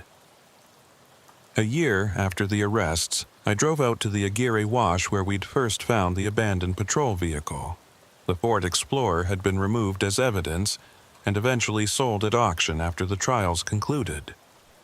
The wash looked exactly as it had before. A dry riverbed cutting through the desert, carrying water only during the brief intense storms of monsoon season and sitting empty the rest of the year. Standing there in the afternoon heat, I thought about everything that had emerged from finding that vehicle and following the evidence wherever it led. The case had exposed corruption that had been operating for years. It had resulted in convictions and prison sentences for officials who'd betrayed their oaths and compromised border security. It had validated the work of advocates who'd been documenting problems without recognition or support. It had demonstrated that accountability was possible even in systems where misconduct had been protected by powerful people. But it had also revealed how difficult it was to pursue such investigations, how much resistance came from within law enforcement culture, and how much personal cost was involved for everyone who participated in exposing the corruption. Thomas Garza had paid perhaps the highest price. He'd sacrificed his career, spent years conducting dangerous surveillance work, lived in fear for his life, and ultimately had to relocate to another state and start over in a new profession. The money he would have earned if he'd kept quiet and looked the other way would have been substantial. The career advancement he could have achieved by being a team player rather than a whistleblower would have given him security and status. Instead, he'd chosen to document corruption at enormous personal cost because he believed it was the right thing to do. Whether that choice had been worth it was something only Garza could answer, but I respected him for making it. Pike and I continued working in the Southern District, handling the same kinds of cases we'd always handled, but with a different perspective shaped by the Garza investigation. We were more skeptical of official narratives that didn't match the evidence. We were more willing to ask difficult questions about why certain enforcement efforts succeeded or failed. We were more alert to signs that smuggling operations might be receiving protection or inside information. The case had changed how we approached law enforcement work, making us more aware that the badge didn't automatically confer trustworthiness, and that sometimes the people we needed to investigate wore the same uniform we did. The convictions and prison sentences sent a message throughout border security agencies in Arizona and beyond. Officials who might have been tempted by cartel money knew that corruption could be exposed and prosecuted. The code of silence that had protected misconduct had been broken, at least temporarily, by officials like Garza and Hollister who'd been willing to report crimes despite the professional risks. Whether the deterrent effect would last was unclear. The financial incentives for corruption remained substantial, and the cartels continued to have enormous resources they could deploy to compromise officials. But at least for a while, the risks of getting caught had increased enough to make some officials think twice. I retired from the Pima County Sheriff's Office 3 years after the Garza case concluded. The investigation and its aftermath had been exhausting, both professionally and personally, and I'd begun to feel that I'd given enough years to law enforcement work. Pike took over as the senior deputy in the Southern District, and I had confidence that he'd continue the kind of thorough, honest policing that the community deserved. Before I left, I wrote a detailed case file about the Garza investigation, documenting not just the facts and evidence, but also the lessons learned about investigating corruption within law enforcement agencies. The case file included practical guidance about how to conduct such investigations without alerting subjects or compromising evidence. It discussed the importance of working with community organizations that might have information not available through official channels. It emphasized the need for extreme caution when determining who could be trusted with sensitive information about corruption investigations. Most importantly, it acknowledged the personal and professional costs that came with investigating fellow officers and the importance of supporting people who made the difficult choice to expose misconduct despite those costs. On my last day in the office, Pike and I drove out to the Buenos Aires Wildlife Refuge and hiked to the observation point where we'd found evidence of Garza's surveillance work. The location looked exactly as it had when we'd first visited it more than 3 years earlier. The rocks Garza had arranged for concealment were still in place. The fire ring he'd created was still visible in the dust. The landscape held no indication of the dramatic events that had unfolded here. The surveillance operation that had exposed systematic corruption, the hasty flight when that operation had been discovered, and the investigation that had ultimately brought justice. Standing there in the desert heat, looking out over the same landscape that Garza had observed night after night while documenting the Hermosillo operation, I felt a deep appreciation for what he'd accomplished and what it had cost him. He'd been one person working alone against a corrupt system protected by powerful people with access to unlimited resources. He'd gathered evidence meticulously, documented patterns patiently, and persisted despite knowing the enormous risks he was taking. When his surveillance had been discovered and he'd been forced to flee, he'd managed to preserve enough evidence that his investigation could continue through others. The dry riverbed below us looked peaceful in the afternoon sun, the white sand reflecting harsh light and creating shimmering heat waves above the surface. During monsoon season, this wash would transform into a raging torrent, carrying water from the mountains to the valley floor before disappearing back into the sand. The rest of the year, it sat empty and forgotten, just another anonymous feature in thousands of square miles of desert wilderness. But for a few weeks in the fall of 2021, this dry riverbed had been the center of an investigation that exposed corruption and demonstrated that accountability was still possible in border law enforcement. I don't know if the Garza case made a lasting difference in how border security operations are conducted, or whether the corruption we exposed was truly systematic, or just the actions of a few bad actors. I don't know if the officials we prosecuted were replaced by honest personnel or by new corrupt individuals who learned to be more careful about covering their tracks. I don't know if the increased scrutiny and accountability that followed the trials will persist, or if agencies will eventually return to the cultures that allowed misconduct to flourish in the first place. What I do know is that Thomas Garza demonstrated extraordinary courage in investigating corruption, despite enormous risks.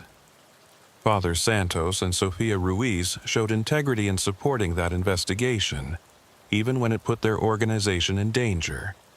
May Hollister proved that it was possible to investigate misconduct within your own agency despite the professional costs. Pike and I followed the evidence wherever it led, even when that meant challenging powerful interests and facing hostility from fellow officers. Together, we accomplished something that many people had said was impossible: exposing protected corruption and holding corrupt officials accountable.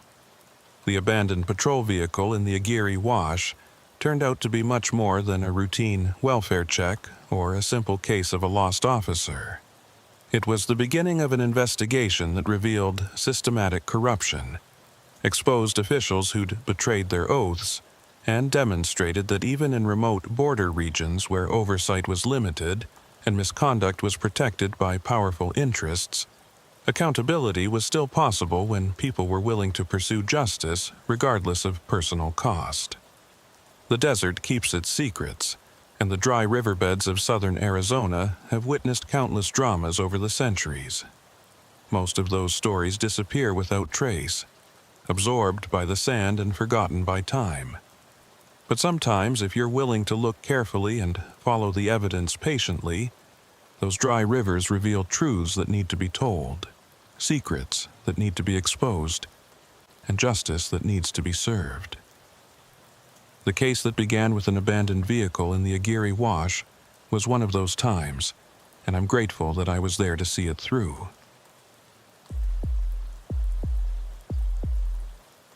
My name is Cullen Brody, and I've been sheriff of Cochise County's southeastern district for 19 years. Before that, I spent a decade working as a deputy in various parts of Arizona, from the urban sprawl of Phoenix to the empty quarter along the Mexican border, where civilization thins out to nothing, and the landscape becomes a test of human endurance. Cochise County sits in the corner of Arizona where the Chiricahua Mountains rise from the desert floor like ancient fortresses, where ghost towns outnumber living communities, and where Interstate 10 cuts through landscapes so stark and beautiful it doesn't look entirely real.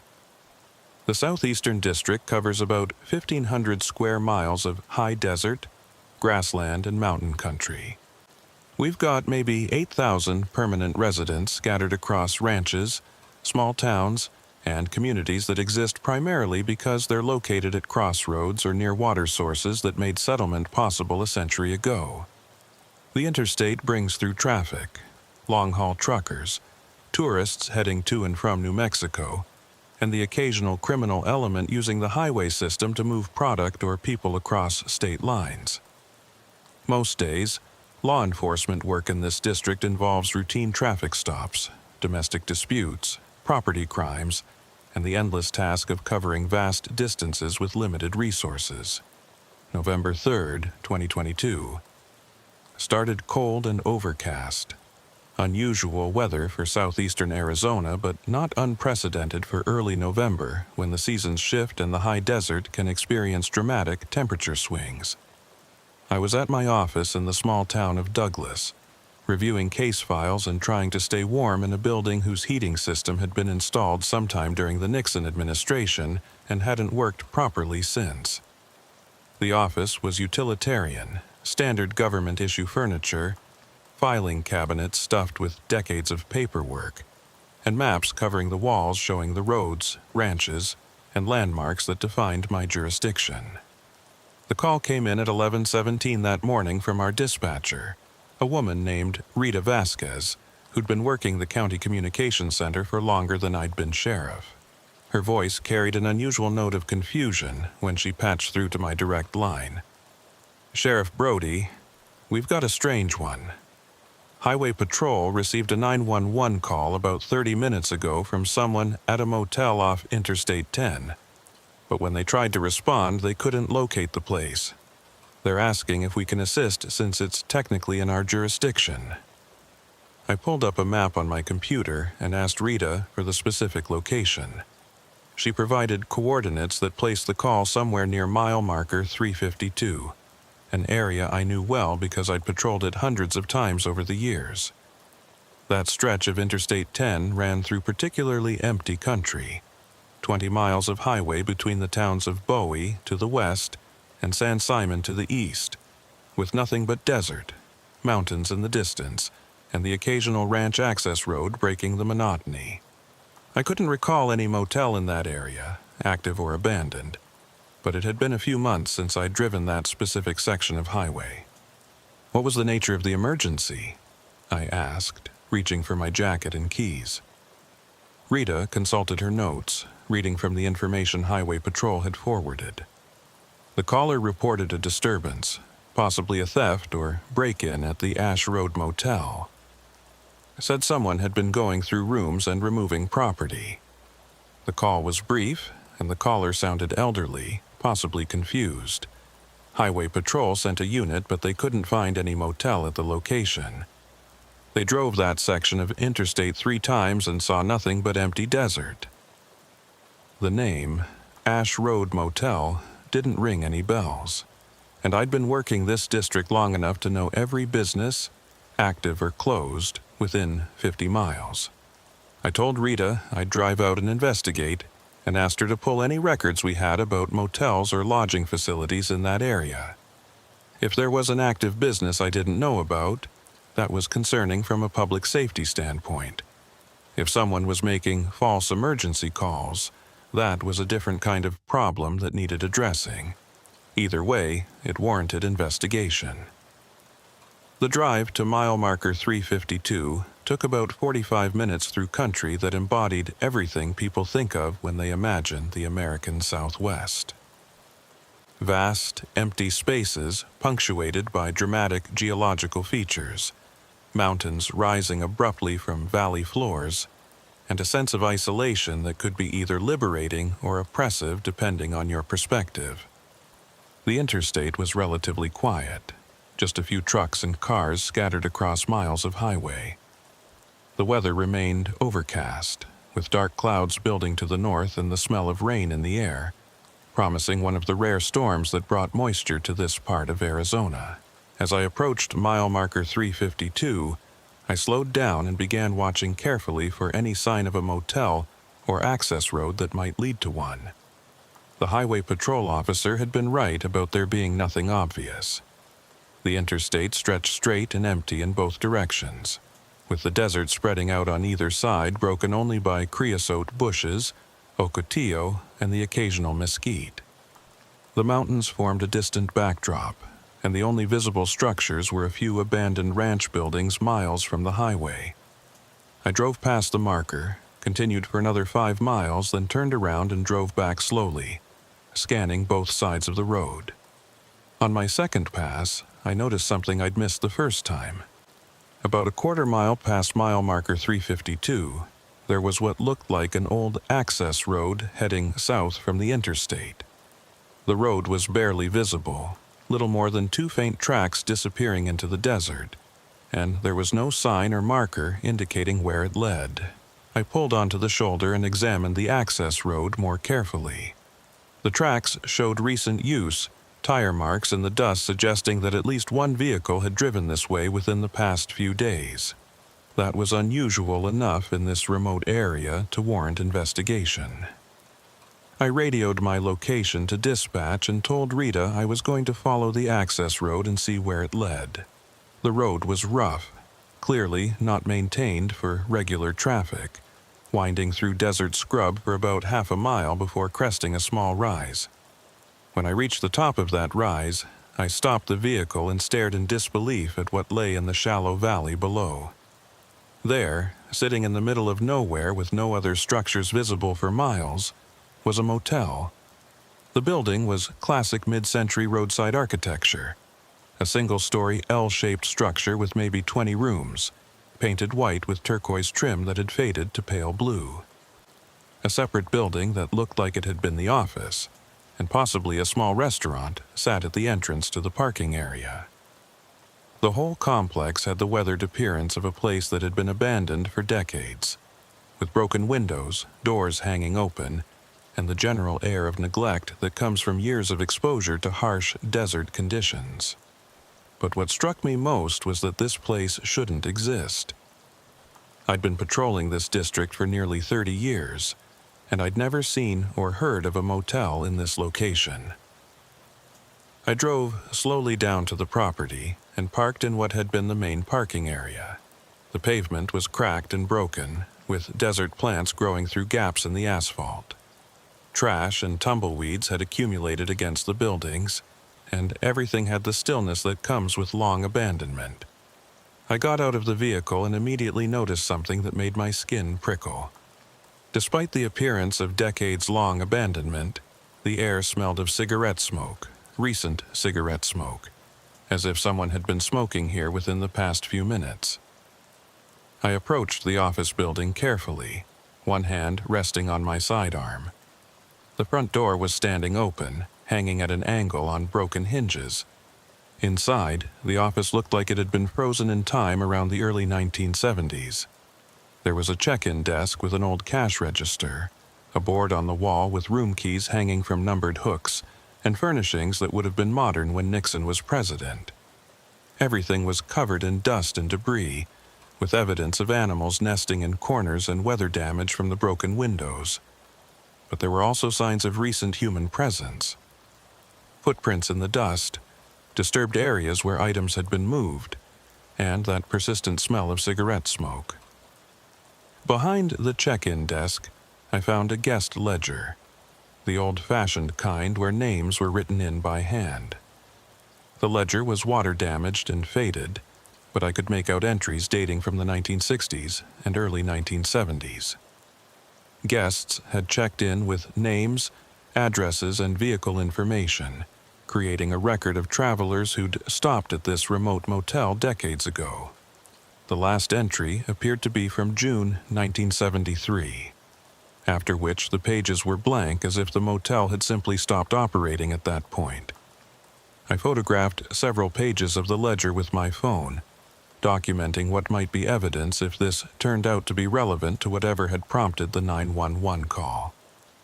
I left the office and walked along the row of motel rooms. Most of the doors were open or missing entirely, revealing interiors that looked like abandoned stage sets. Beds with rotting mattresses, furniture that had collapsed from age and weather exposure, bathrooms where fixtures had been stripped out or had deteriorated beyond recognition. Room after room showed the same pattern of abandonment and decay. But as I progressed down the line of rooms, I noticed something increasingly disturbing. Several rooms contained file boxes, dozens of them, stacked against walls or sitting on beds and furniture. The boxes were relatively new, certainly not decades old like everything else in the motel. I carefully opened one and found it full of file folders containing what appeared to be accident reports. The documents were photocopies dating from various years in the 90s and 2000s, and they all involved traffic accidents on Interstate 10 in Cochise County. Each file contained a police report, photographs of accident scenes, and in some cases medical examiner reports for fatalities. I checked several more boxes and found the same pattern. Hundreds, perhaps thousands of documents related to traffic accidents, all organized by date and location. This discovery raised immediate questions about what was going on and who had brought these files here.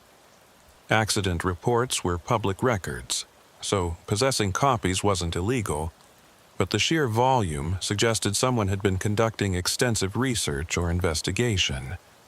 More concerning was the location. Why would someone store boxes of accident reports in an abandoned motel miles from the nearest town? The effort required to transport this many boxes to such a remote location suggested serious purpose behind whatever was being done here. I was examining the contents of a file box in what had been room 7 when I heard a vehicle approaching. I moved to the doorway and watched as an old Ford pickup truck came down the access road and pulled into the parking area. The truck looked like it dated from the 1980s, showing the wear of decades of hard use but still apparently functional. A man got out of the driver's seat, saw me standing by the motel room, and froze for a moment before slowly walking in my direction. The man appeared to be in his 70s, thin and weathered with the permanently sunburned complexion of someone who'd spent most of his life outdoors. He wore jeans, a faded work shirt, and a baseball cap that had seen better years. His expression was wary but not hostile, the look of someone who'd been caught doing something they probably shouldn't be doing but wasn't sure whether they were actually in trouble. "You must be the sheriff," he said when he was close enough to speak normally. "I figured someone would show up eventually after I called." I identified myself and asked for his name. He introduced himself as Elias Truitt, said he lived in Bowie, and had been maintaining the property for the past few years. I asked him to clarify what he meant by maintaining, since the property looked thoroughly abandoned. Truitt gestured around at the motel with a slight smile. "Well, maintaining might be an exaggeration. More like I check on the place periodically, make sure nobody's using it for purposes that might cause problems. The owner asked me to keep an eye on things, even though there's not much that can be done to preserve buildings that have been sitting empty for 50 years. The mention of an owner surprised me. I'd assumed the property was abandoned in the legal sense as well as the practical sense, probably tied up in some probate dispute or forgotten by heirs who'd moved away decades ago. Truitt saw my expression and nodded. "Yeah. Most people don't know the place still has an owner. Mrs. Verna Poe lives over in Wilcox. She inherited the motel from her parents who built it back in the 1950s and ran it until it closed in the early 70s. She's kept paying property taxes all these years, won't sell it even though it's worth nothing but the land." I asked Truitt about the 911 call and what had prompted it. He explained that he'd driven out to the property that morning to check on it, something he did every couple of months. When he'd arrived, he'd found evidence that someone had been in the rooms, moving boxes around and possibly removing some of them. That concerned him because Mrs. Poe had specifically asked him to make sure nobody disturbed the boxes. He'd called 911 to report what he thought might be theft, but then he'd realized he probably should have called the sheriff's office directly instead of emergency services. "What's in all these boxes?" I asked, gesturing toward room 7 and the files I'd been examining. Truett's expression became uncomfortable, and he hesitated before answering. "That's Mrs. Poe's business, Sheriff. She's been collecting those files for years, I think as part of some research project she's working on. She stores them here because she doesn't have room at her house and because she says the motel is somehow connected to what she's researching. I don't ask too many questions. She pays me a little money to check on the place, and that's the extent of my involvement." I explained that I needed to understand what was going on before I could determine whether any crime had been committed or whether there were any public safety concerns. Truett nodded reluctantly and suggested that I should probably talk to Mrs. Poe directly. He pulled out an old flip phone and made a call, speaking briefly to someone and then handing the phone to me. "Sheriff Brody. She wants to talk to you." The voice on the phone was elderly but sharp, with the precise diction of someone who'd been educated when grammar and articulation were considered important. "Sheriff Brody, I'm Verna Poe. Elias tells me you're at my property investigating the call he made. I apologize for any confusion. The motel has been in my family for 70 years, and I use it for storage related to research I've been conducting. If someone has been disturbing my files, I'd appreciate your help in determining who and why. But I want to be clear that I'm not making any formal complaints or requesting prosecution." I asked Mrs. Poe what kind of research required storing thousands of accident reports in an abandoned motel. There was a long pause before she answered, and when she spoke again, her voice carried a weight that suggested this was a topic she didn't discuss lightly. "Sheriff, the Ash Road Motel has a history that most people don't know about. During the 23 years my parents operated it, from 1950 to 1973, there were over 300 fatal accidents on the stretch of Interstate 10 visible from the motel property. That's an unusually high number for any section of highway, high enough that some people began calling this area cursed or haunted. I've been trying to understand why so many people died on this particular stretch of road." The explanation didn't entirely make sense, and I said so. Even if there had been an unusual number of accidents in the area, I couldn't see how collecting reports about them and storing them in an abandoned motel would help explain anything. Mrs. Poe's response was measured and careful. "Sheriff, I'm 84 years old, and I've spent most of my life trying to answer a question that probably doesn't have a satisfying answer. My parents closed the motel in 1973 because they couldn't stand watching people die anymore. Every week, sometimes multiple times per week, they'd hear crashes, see smoke from burning vehicles, and have to call for ambulances that often arrived too late. It broke something in them, and eventually they just walked away from the business they'd built." She continued explaining that after her parents' death, she'd inherited the property and had become obsessed with understanding the pattern of accidents. She'd requested copies of every accident report from the Arizona Department of Transportation and various law enforcement agencies, building a comprehensive database of incidents that had occurred in the area. Her research had consumed decades, and while she'd never found a satisfying explanation for why that particular stretch of highway seemed prone to fatal accidents, she'd documented the phenomenon thoroughly enough that she believed someone eventually might be able to make sense of it. "The files you see in those rooms represent every serious accident that occurred within sight of the motel from 1950 to the present day," Mrs. Poe said. "Each box is organized chronologically, and each file contains everything I could gather about the incident: police reports, medical records when available, newspaper articles, photographs. I store them at the motel because that's where the history exists. That's where my parents spent 23 years watching people die for reasons they could never understand. I told Mrs. Poe that I'd like to speak with her in person and asked if she'd be willing to meet me at the motel. She agreed, saying she could drive over from Wilcox and be there within an hour. After hanging up, I handed the phone back to Truett and asked him to show me around the property while we waited. I wanted to understand the layout of the motel and get a sense of what might have attracted someone to come here and go through the files. Truett led me through the complex, explaining the history as we walked. The motel had been built in 1950, just a few years after Interstate 10 had been completed through this section of Arizona. At the time, there had been expectations that the highway would bring significant traffic through the area, and several businesses had been established to serve travelers.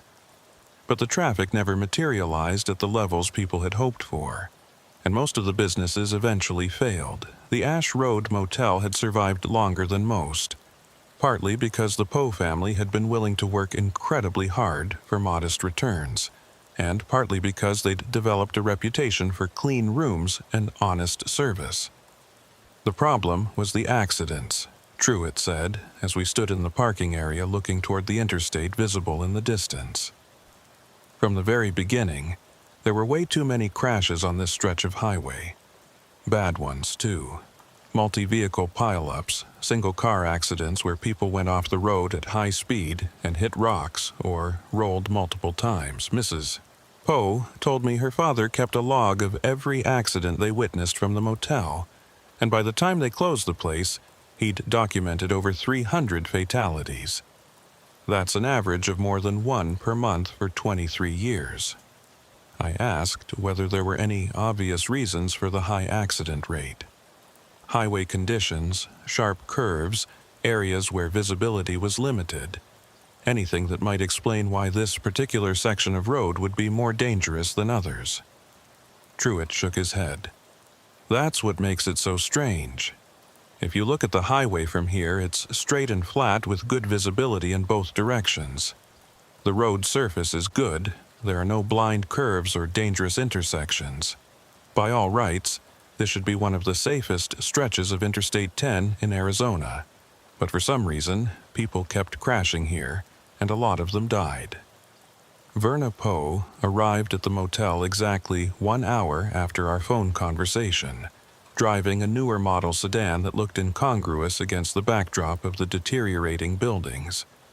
She was a small woman, probably no more than 5 feet tall, with white hair pulled back in a neat bun and the kind of erect posture that suggested someone who'd maintained personal standards throughout a long life. She wore a cardigan sweater over a simple dress, sensible shoes, and carried a leather handbag that looked like it might be older than I was.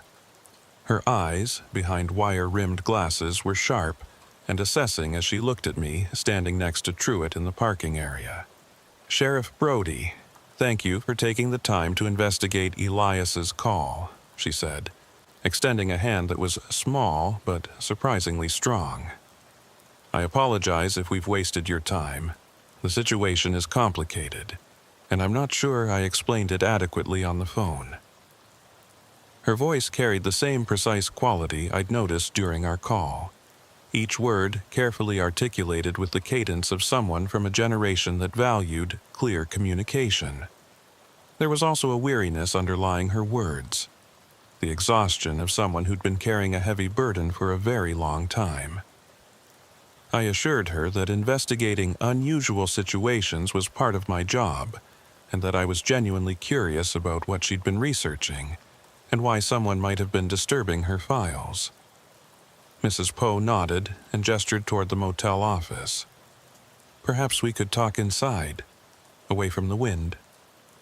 I'd like to show you some things that might help explain why this place has consumed so much of my life." We walked to the office building, and despite the structure's obvious deterioration, Mrs. Poe moved through it with the familiarity of someone who'd spent considerable time here.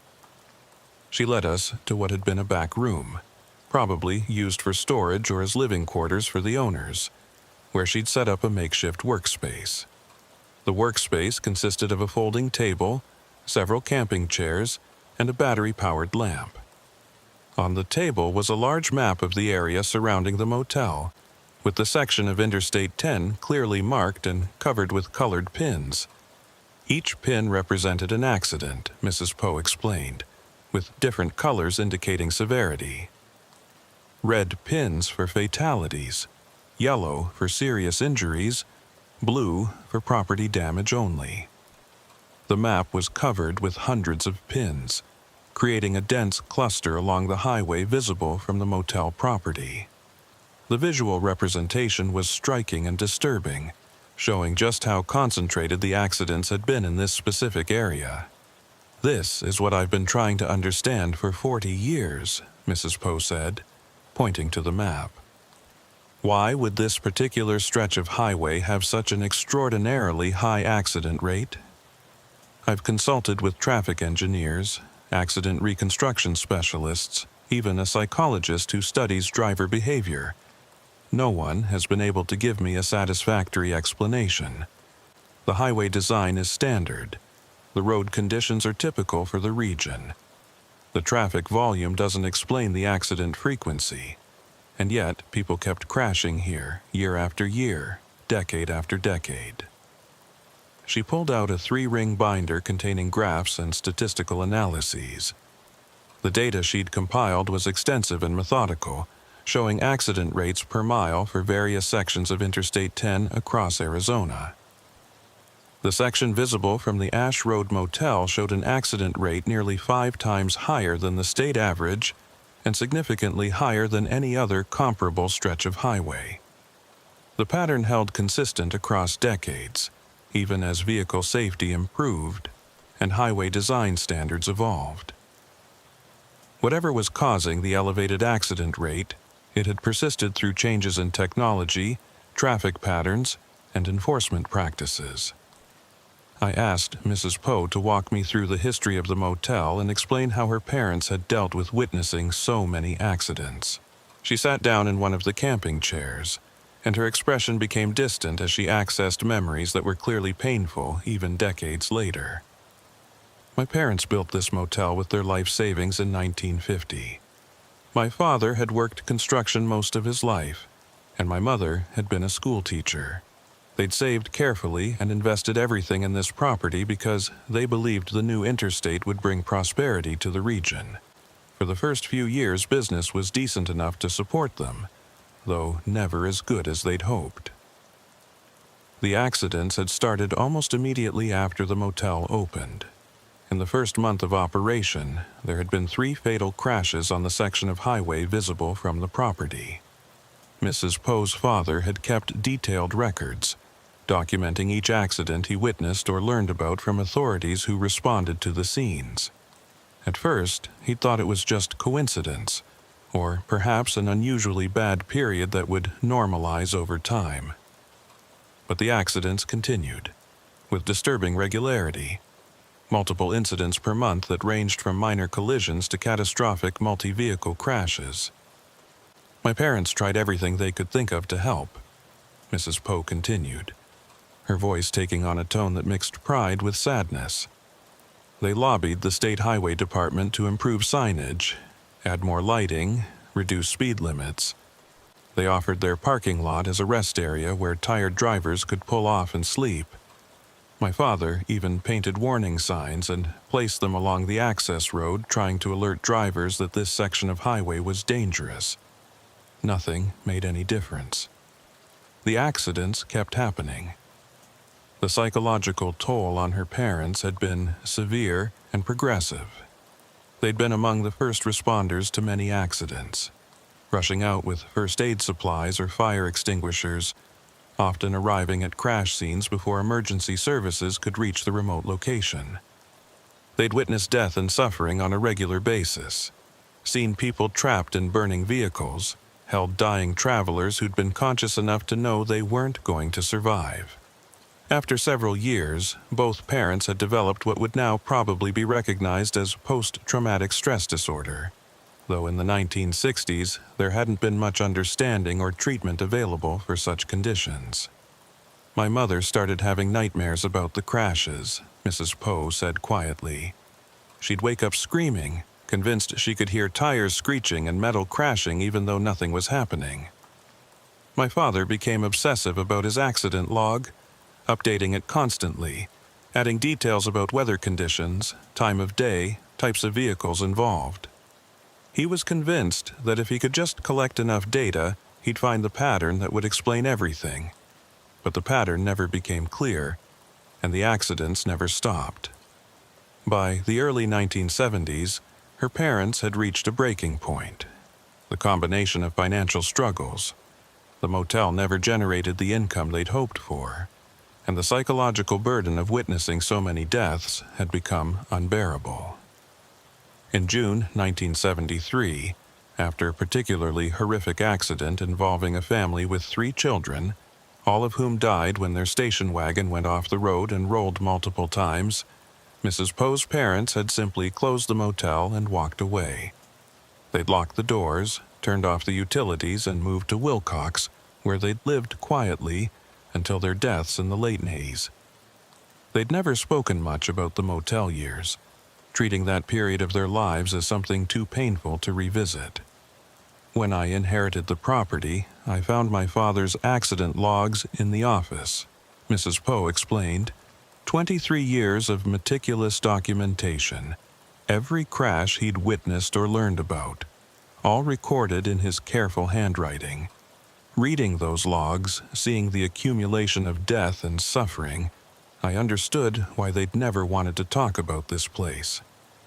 But I also felt compelled to continue what my father had started, to try to understand why this happened. I suppose part of me hoped that if I could explain it, I could somehow retroactively ease the burden my parents had carried. That obsession had led to decades of research. Mrs. Poe had requested accident reports from state and county archives, filed Freedom of Information requests with various agencies, and compiled the extensive database now stored in boxes throughout the motel rooms. She'd corresponded with traffic safety experts, analyzed weather patterns, studied the geology and geography of the area, and explored every possible explanation for the elevated accident rate. She'd investigated whether there might be something about the highway alignment that created optical illusions, or whether electromagnetic anomalies from nearby mineral deposits might affect vehicle electronics. I've spent 40 years and a considerable amount of money investigating this question, Mrs. Poe said, with a slight, sad smile. My children think I'm obsessed, and they're probably right. But I need to understand why this stretch of road killed so many people, why my parents had to witness all that suffering, why this place exists at all when it brought nothing but pain to everyone connected with it. I asked her about the current status of accident rates in the area, whether the pattern had continued after the motel closed. Mrs. Poe pulled out another set of documents showing accident statistics from 1973 to the present. The data told an interesting story. After the motel closed and her parents moved away, the accident rate had declined significantly, dropping to levels more consistent with other comparable sections of highway. There were still accidents, of course, but the frequency had decreased dramatically. By the 90s, the section of Interstate 10 near the abandoned motel was statistically average in terms of safety. That's one of the things that makes this so maddening, Mrs. Poe said, pointing to the graphs. If the accidents had continued at the same rate after my parents left, I could at least point to specific highway conditions or geographic factors as causes, but the rate dropped dramatically once they were gone, which suggests, I don't know what it suggests, that their presence somehow contributed to the accidents. That's absurd, but the correlation is undeniable. Truitt had been listening quietly, but now he spoke up. Mrs. Poe, you should tell the sheriff about the rooms, about what you found when you started organizing the files. The old woman's expression became uncomfortable, and she hesitated before responding. I'm not sure that's relevant to why the sheriff is here. The files have been disturbed and we wanted to report it. The other matters are probably not something law enforcement needs to concern themselves with. I pressed her gently, explaining that understanding the full context might help me determine whether there were legitimate concerns about the property or the files. After a long pause, Mrs. Poe stood and gestured for me to follow her. We walked out of the office and down the row of motel rooms, passing the doors standing open or hanging from broken hinges, until we reached a room near the end of the building. Room 14, according to the faded number still visible on the doorframe. Unlike the other rooms I'd looked into, room 14's door was closed and appeared to be in better condition than the others. Mrs. Poe pulled a key from her handbag and unlocked the door, pushing it open to reveal an interior that was startlingly different from what I'd seen elsewhere in the motel. This room had been maintained, cleaned recently, and set up almost as a shrine or memorial. The walls were covered with photographs, hundreds of them, showing accident scenes, victims, memorial services. In the center of the room sat the bed, and on the bed were personal items, clothing, jewelry, photographs, letters, all carefully arranged and organized. "These are items I've collected from accident sites over the years," Mrs. Poe said quietly. "Things that were left behind when vehicles were towed away. Personal effects that were never claimed by families. Memorial items that people left at crash sites and that were eventually discarded or removed by highway maintenance crews. I couldn't stand the thought of these things just disappearing, being thrown away as if the people they belonged to had never existed. So I've been preserving them, keeping them here." The sight was deeply unsettling. Not because there was anything overtly disturbing about the objects themselves, but because of what they represented. This was a collection of memories from hundreds of deaths. Personal items that had belonged to people who'd died violently on the highway visible from this motel. The accumulation of so much loss in one place created an atmosphere that was oppressive and melancholic. I understood why Mrs. Poe's children might think she was obsessed.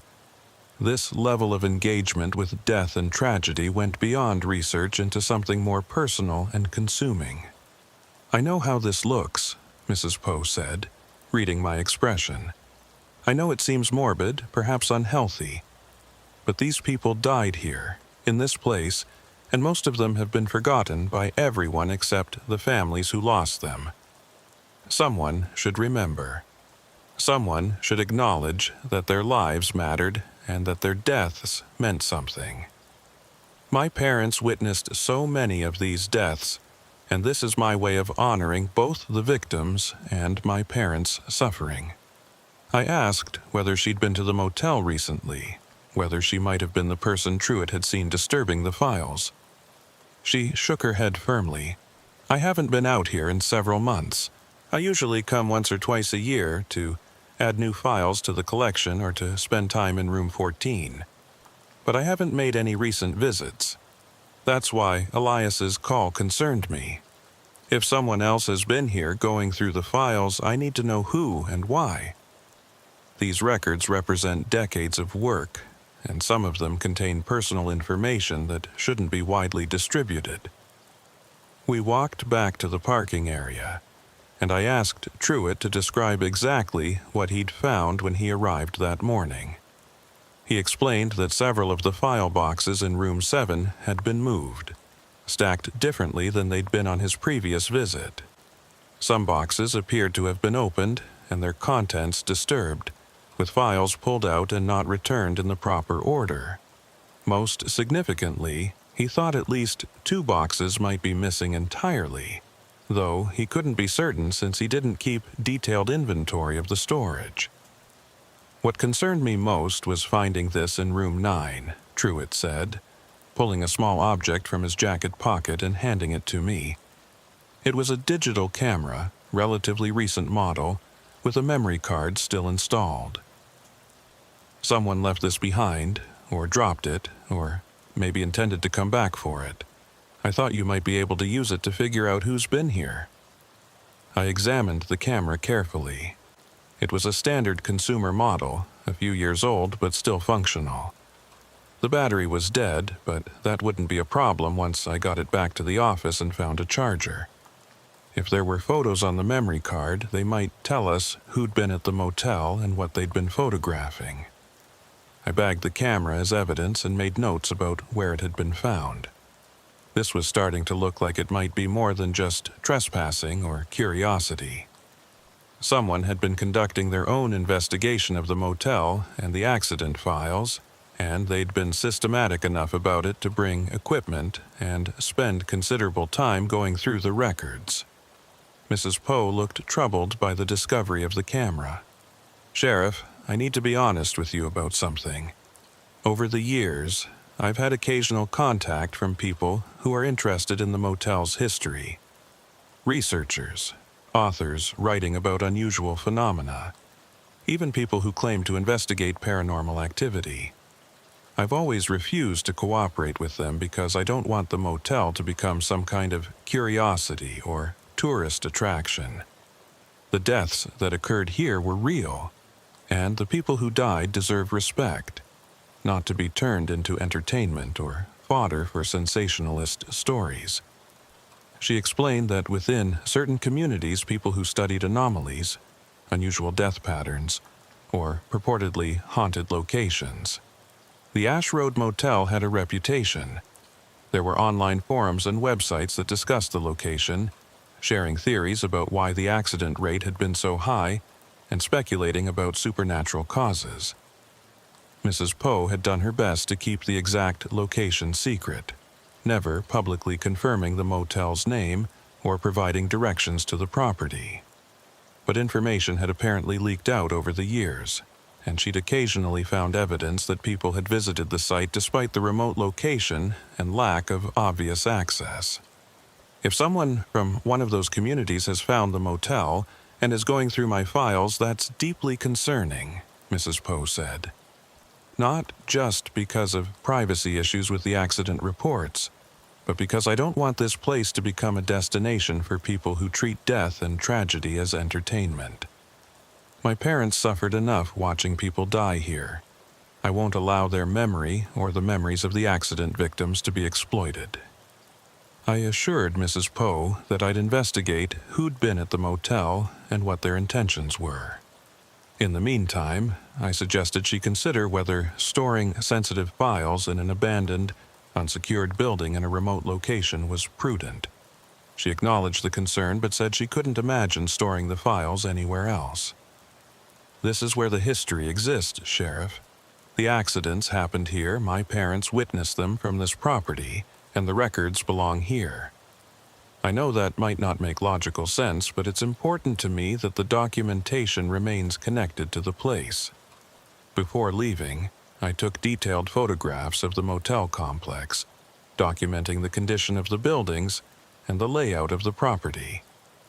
I also photographed the map in Mrs. Poe's workspace and several pages of the statistical analyses she'd compiled.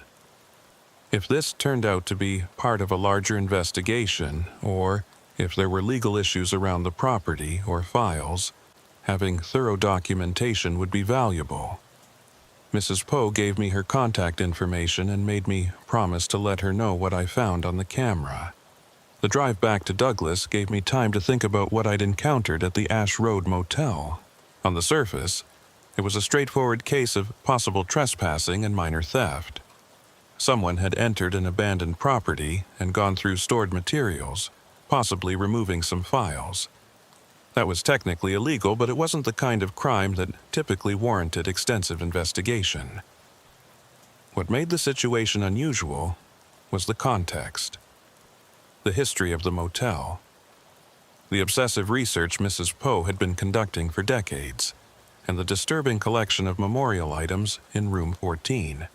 There was also the question of why the motel seemed to have been forgotten by almost everyone except Mrs. Poe and now Truitt. I'd been working in this district for nearly 30 years, and I'd never heard of the Ash Road Motel. Highway patrol officers who regularly drove that section of Interstate 10 hadn't been able to locate it even with specific coordinates. Yet the property clearly existed. It was substantial enough that it should be memorable, and it had a documented history spanning more than 2 decades of operation. How does a motel that witnessed hundreds of fatal accidents simply disappear from collective memory? Back at the office, I plugged the camera into a charger and waited for it to power up. While it charged, I ran searches in county records and state databases for information about the Ash Road Motel. What I found was limited and puzzling. Property records showed the Poe family owning the land since 1950, with tax payments current and no liens or legal issues. But there were no business licenses on file for a motel operation, no records of the property ever being commercially zoned, and no documentation of utilities being connected to the location. It was as if the motel had existed but hadn't left any bureaucratic trace. State tourism records from the 1950s through 1970s made no mention of the motel, even though they documented other lodging facilities in the region. Highway Department records showed no accidents clusters in the area Mrs. Poe had identified, though their historical data was incomplete and might not have captured all incidents. I contacted the Arizona Department of Transportation and requested accident statistics for Interstate 10 near mile marker 352 from 1950 to the present. The representative I spoke with promised to compile the data, but warned it might take several days since historical records weren't fully digitized.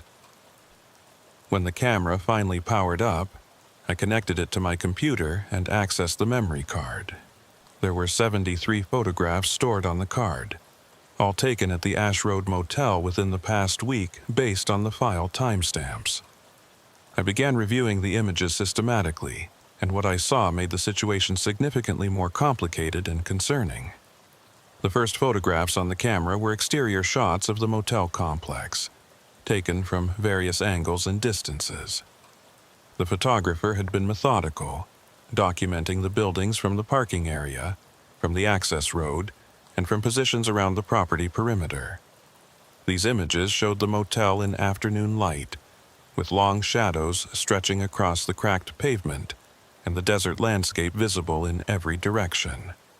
Nothing unusual or particularly revealing, just standard documentation of an abandoned property. The next series of photographs showed the motel office interior, with particular focus on the check-in desk, the keyboard, and the guest ledger I'd examined earlier. The photographer had taken close-up shots of specific pages in the ledger, focusing on entries from 1972 and early 1973, the final months of the motel's operation. I zoomed in on these images and could make out names and details that I hadn't noticed during my own cursory examination. Several guests had checked in multiple times over the course of those final months, their names appearing repeatedly in the ledger with dates that suggested they'd been staying at the motel for extended periods. More photographs documented the individual motel rooms, showing the deteriorated interiors and the file boxes Mrs. Poe had been storing throughout the complex. The photographer had opened several boxes and photographed specific accident reports, focusing on incidents from particular time periods. I noticed that most of the photographed reports dated from 1972 to 1973, the same period emphasized in the ledger documentation. The photographer was clearly interested in the motel's final months of operation, suggesting they'd been conducting research with a specific focus rather than general curiosity about the location. The photographs that made me most uneasy came near the end of the sequence. These showed room 14, Mrs. Poe's memorial room, in disturbing detail. The photographer had documented every wall, every item on the bed, every photograph and personal effect that had been collected from accident sites over the decades. They'd taken close-ups of specific items, jewelry, clothing, letters, creating a comprehensive record of the memorial collection. Some photographs showed the photographer's hand holding items up to the camera, examining them closely, suggesting a level of engagement with the materials that went beyond simple documentation. But it was the final photographs on the memory card that transformed my understanding of the situation from unusual to genuinely disturbing. These images, taken at night based on the flash illumination and darkness visible through windows, showed something I hadn't seen during my daytime visit. In several rooms where file boxes were stored, the photographs captured what appeared to be additional materials that hadn't been visible or present when Truitt and I had examined those same rooms hours earlier. Papers spread across beds and floors, photographs taped to walls, handwritten notes and diagrams covering surfaces. I enlarged these nighttime images on my computer screen, trying to understand what I was looking at. The materials appeared to be related to the accident files, but they'd been arranged in patterns that suggested someone was trying to connect specific incidents or identify relationships between them. One photograph showed a wall covered with accident reports arranged in a grid pattern, with red lines drawn between certain reports as if mapping connections. Another image captured what looked like a timeline, with dates and brief descriptions written on pieces of paper and arranged chronologically across a bed. Most unsettling was a photograph taken inside room 14 at night. Unlike the earlier daytime images of the memorial room, this nighttime shot showed the space transformed. All the personal items from the bed had been arranged on the floor in what looked like a deliberate pattern, forming shapes or symbols I couldn't immediately interpret. Photographs from the walls had been taken down and spread across the bed, apparently organized according to some system. The overall impression was of someone conducting an intensive investigation, or perhaps some kind of ritual using the materials Mrs. Poe had collected. The timestamp on these nighttime photographs showed they'd been taken 2 nights earlier, around 11 p.m.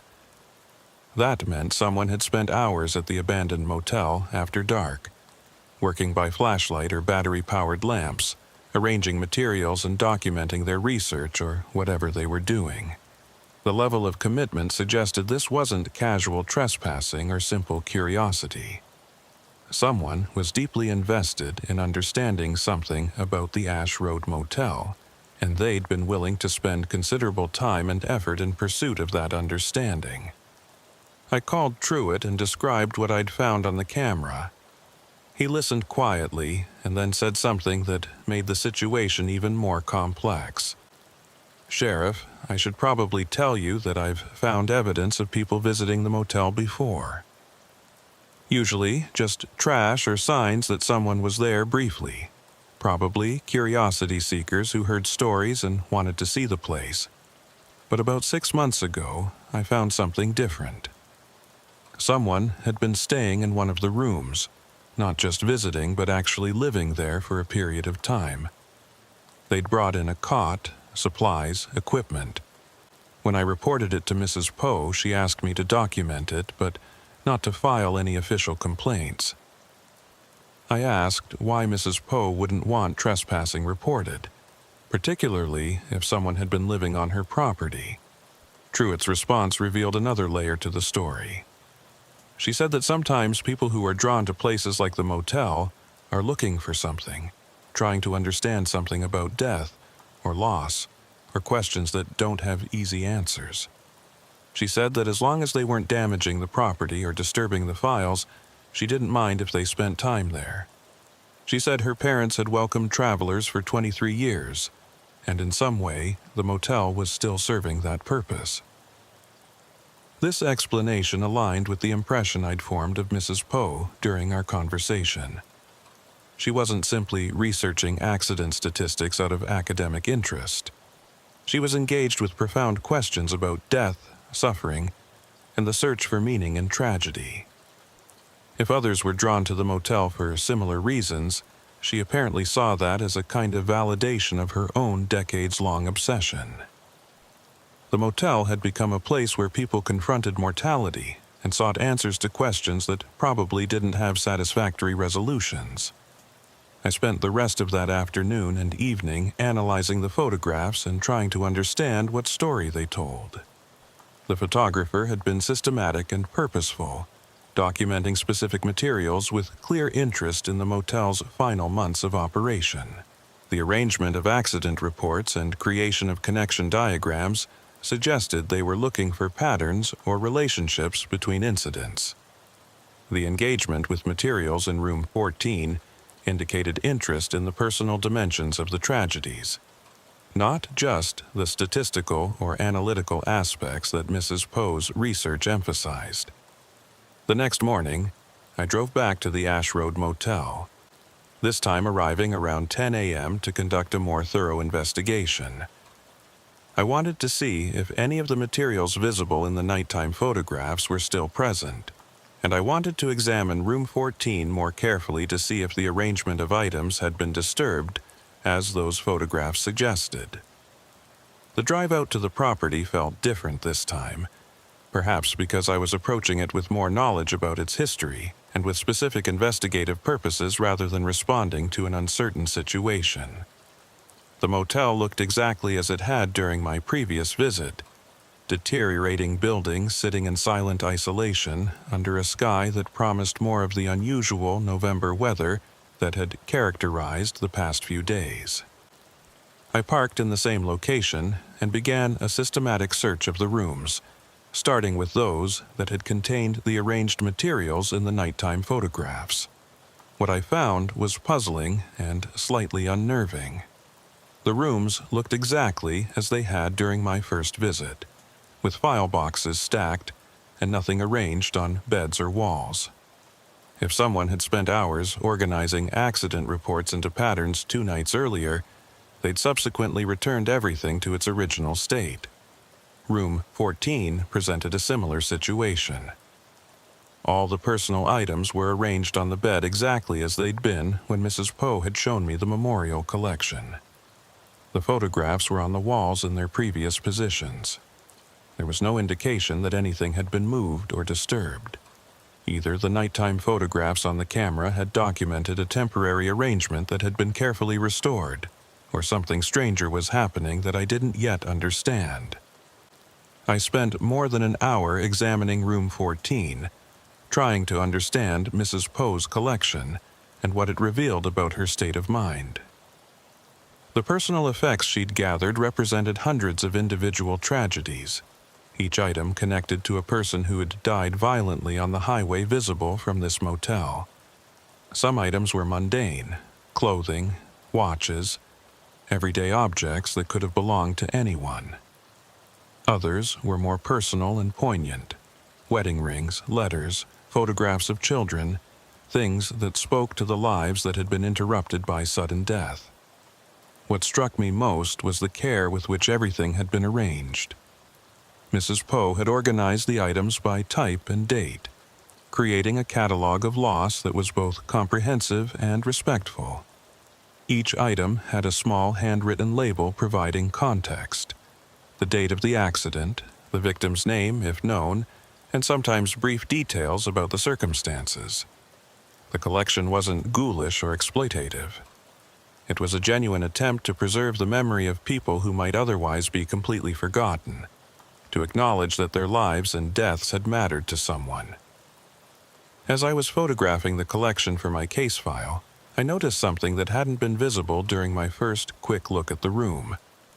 Behind some of the items on the bed, partially hidden by a folded jacket, was a small notebook. I carefully moved the jacket aside and examined the notebook without touching it initially. It appeared to be recent, certainly not decades old like most of the other materials in the room. The cover was unmarked, and through the gap where it lay partially open, I could see handwritten text. Using gloves, I picked up the notebook and began reading. The handwriting was neat and precise, and the content made it immediately clear that this wasn't something Mrs. Poe had left behind. The writer was documenting visits to the motel, recording observations about the property, and making notes about the accident files. The entries were dated, starting about 3 weeks earlier, and they chronicled a progression of research and investigation that aligned with the systematic approach visible in the photographs from the camera. The early entries focused on practical matters: gaining access to the property, locating the file storage rooms, beginning to review the accident reports. The writer described finding Mrs. Poe's workspace in the office building and studying her maps and statistical analyses.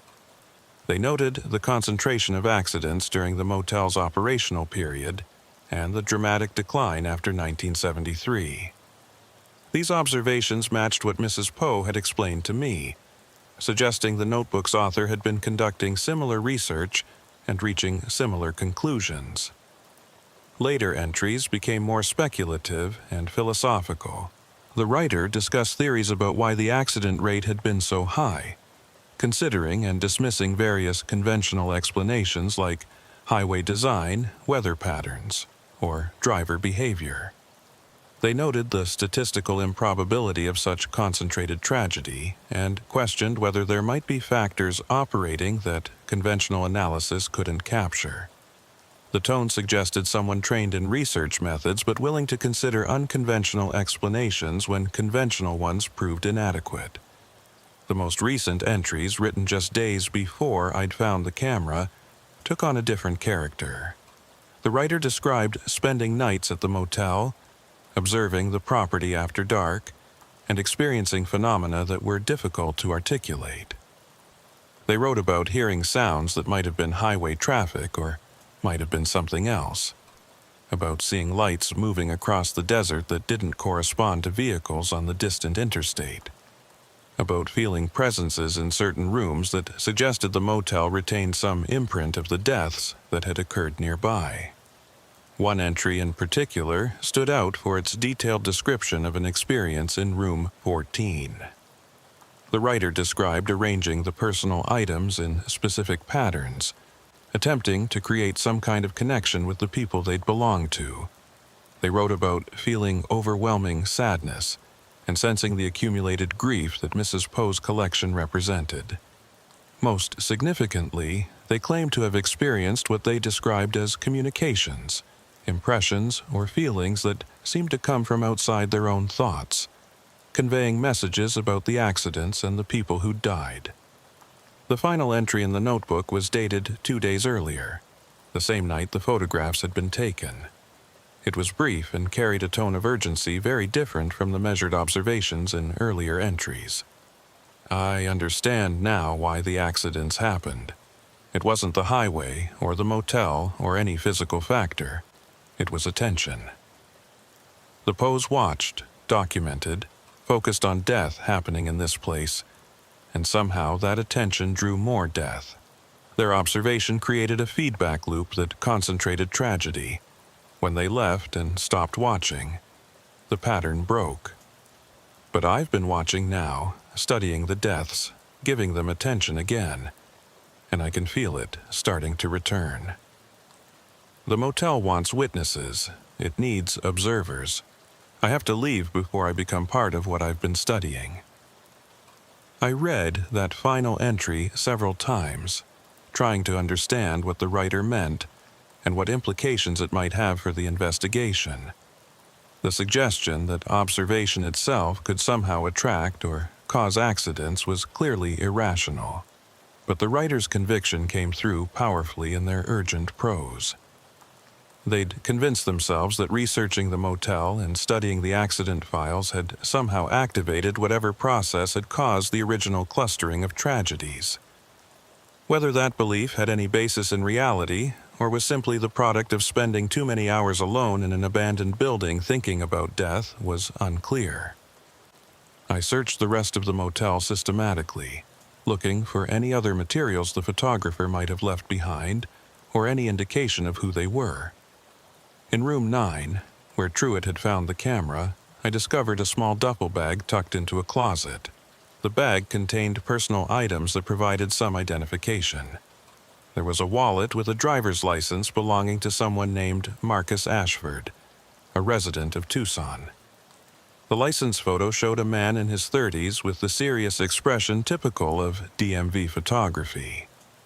Also in the bag were protein bars, water bottles, a flashlight, and a portable battery pack for charging electronic devices. Most revealing was a laptop computer, password protected, but potentially containing information about Ashford's research and intentions. I bagged everything as evidence and made notes about the discovery location. Now I had a name and could potentially track down whoever had been conducting this unauthorized investigation. Whether they'd committed any prosecutable crime was debatable. Trespassing certainly, possibly theft if they'd taken any of Mrs. Poe's files, but the more interesting question was what they'd discovered, and whether their final notebook entry represented genuine insight or the kind of psychological deterioration that could come from obsessive focus on death and tragedy. Back at my office, I ran Marcus Ashford through law enforcement databases and found a limited but informative record. He was 34 years old, held a doctorate in sociology from the University of Arizona, and had no criminal history beyond a couple of traffic violations. His social media presence was minimal, but what existed suggested someone interested in anomalous phenomena, unexplained patterns in social data, and the intersection of collective belief and objective reality. He'd published several academic papers on topics like how communities respond to concentrated tragedies, and whether observation bias could affect the interpretation of statistical patterns.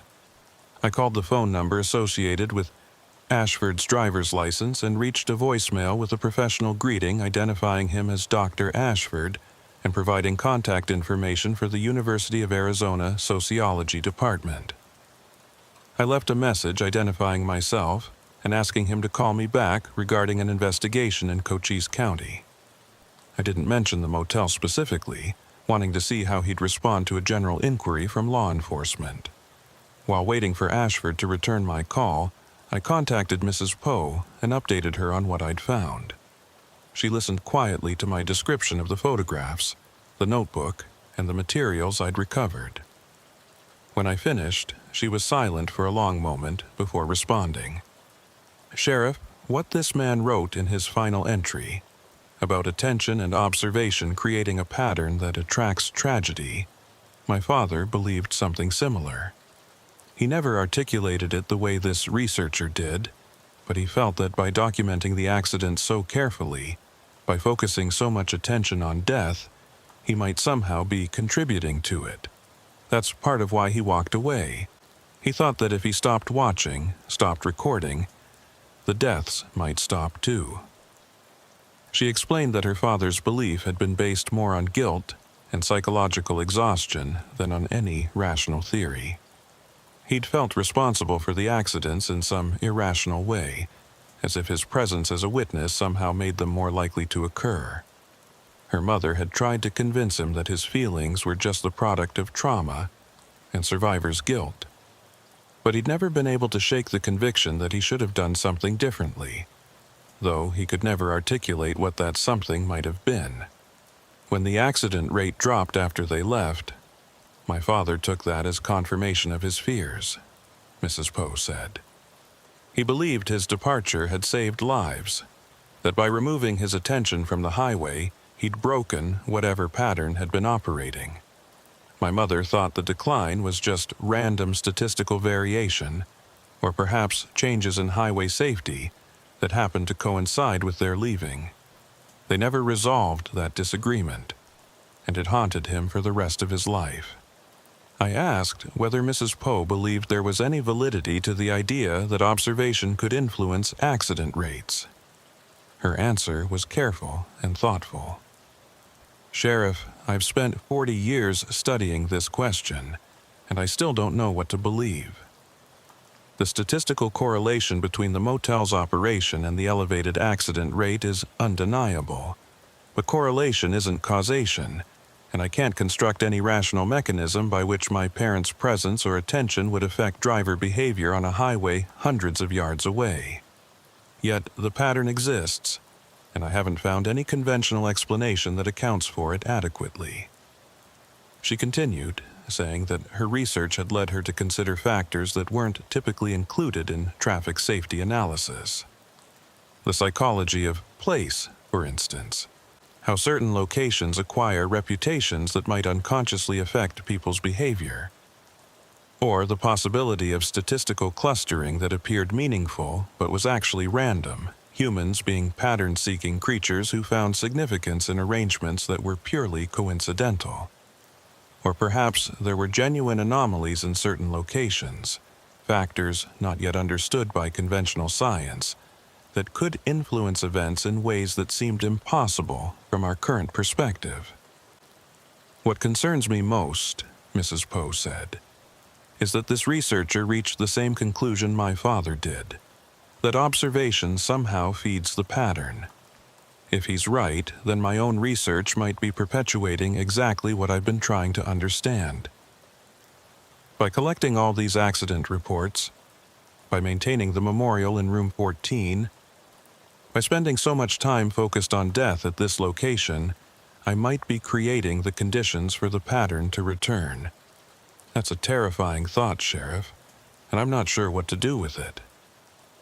Marcus Ashford called me back 3 hours later, and his voice carried the cautious tone of someone who'd been expecting law enforcement contact but wasn't sure what it would involve. I identified myself and explained that I was investigating activities at a property in Cochise County where belongings matching his identification had been found. I didn't mention the motel by name initially, wanting to see how he'd respond. There was a long pause before Ashford spoke, and when he did, his words came carefully measured as if he were choosing each one with precision. Sheriff Brody, I assume you're calling about the Ash Road Motel. I've been conducting research there, and I apologize if I've created any problems. I should have sought permission from the property owner before accessing the site, but I was concerned that requesting formal permission would result in denial, and the research I'm conducting is important enough that I made the decision to proceed without authorization. I recognize that was wrong, and I'm prepared to face whatever consequences are appropriate. His immediate acknowledgement and apparent willingness to accept responsibility suggested someone who'd thought through the implications of his actions and had decided the research justified the risk. I asked him to explain what kind of research warranted trespassing on private property and spending nights alone in an abandoned building miles from civilization. Ashford's response revealed a depth of commitment and intellectual engagement that went beyond what I'd expected from someone I'd initially assumed was just another curiosity seeker drawn to a location with an unusual history.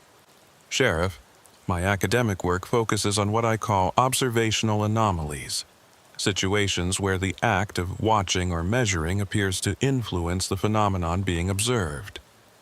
This is well established in quantum physics, but I've been investigating whether similar principles might operate at larger scales in social and physical systems. The Ash Road Motel represents a unique opportunity to study such a phenomenon because it has a documented history of correlation between sustained observation and a statistical anomaly that disappeared when observation ceased. He explained that he'd learned about the motel through academic networks, researchers who studied unexplained patterns in accident data, crime statistics, and other phenomena that didn't fit conventional explanations. The motel's history had been discussed in papers and conferences as an example of anomalous clustering, events concentrating in ways that probability couldn't adequately explain. Most researchers had dismissed it as statistical artifact or data collection error, but Ashford had been intrigued by the correlation between the motel's operation and the elevated accident rate. What made it compelling from a research perspective was the temporal boundary, Ashford said.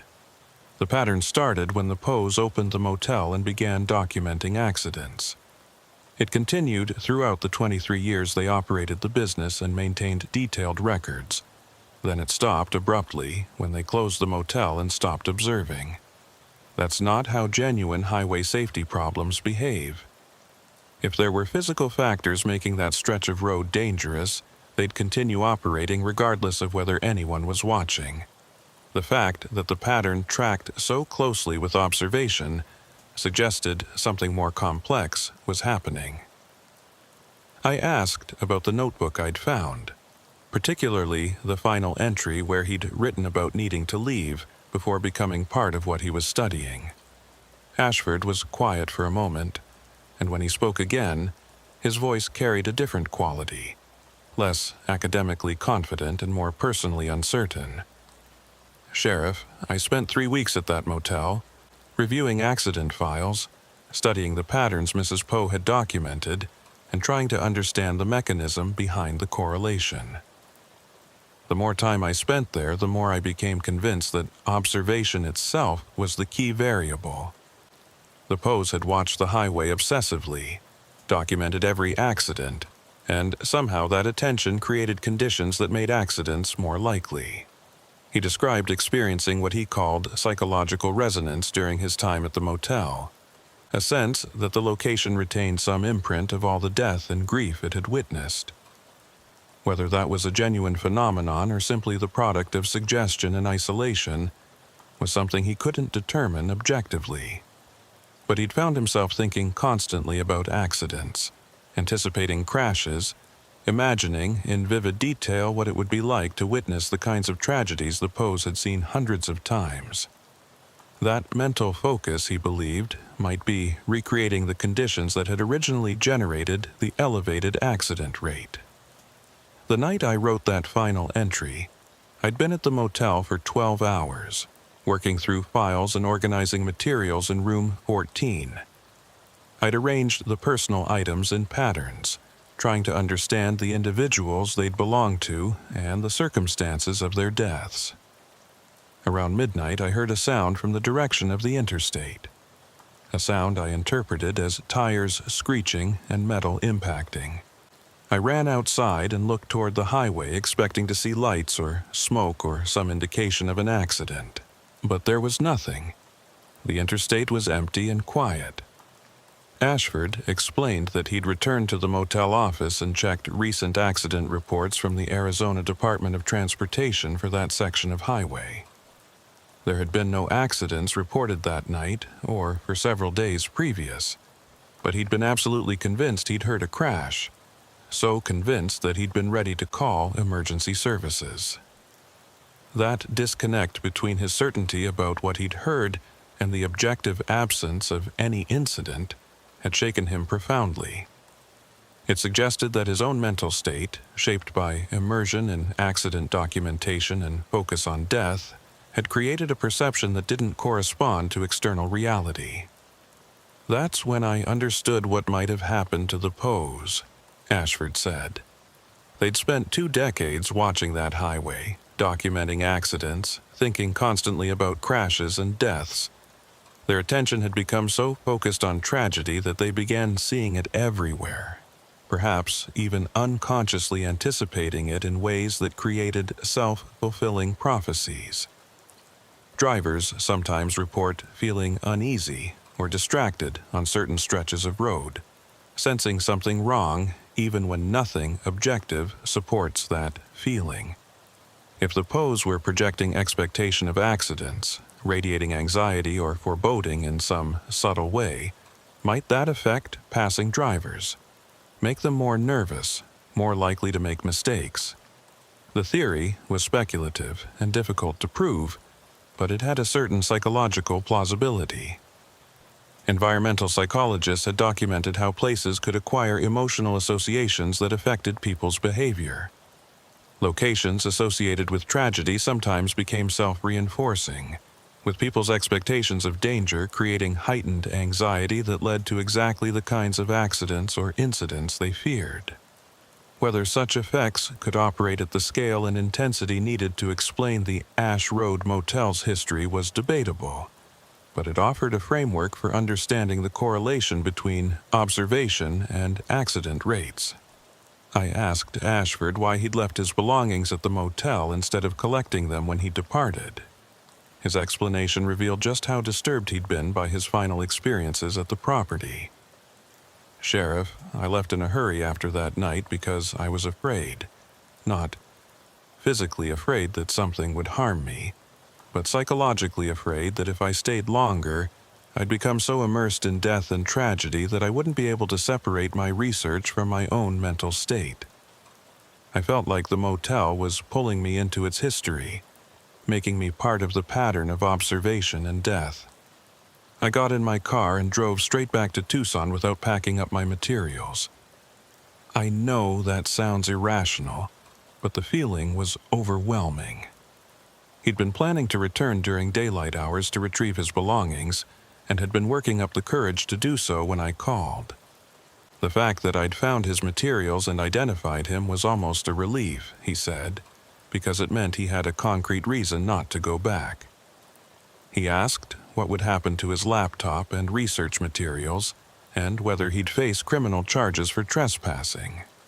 I told him that would depend partly on Mrs. Poe's willingness to press charges, and partly on whether District Attorney saw any public interest in prosecuting what was essentially academic research conducted in questionable circumstances.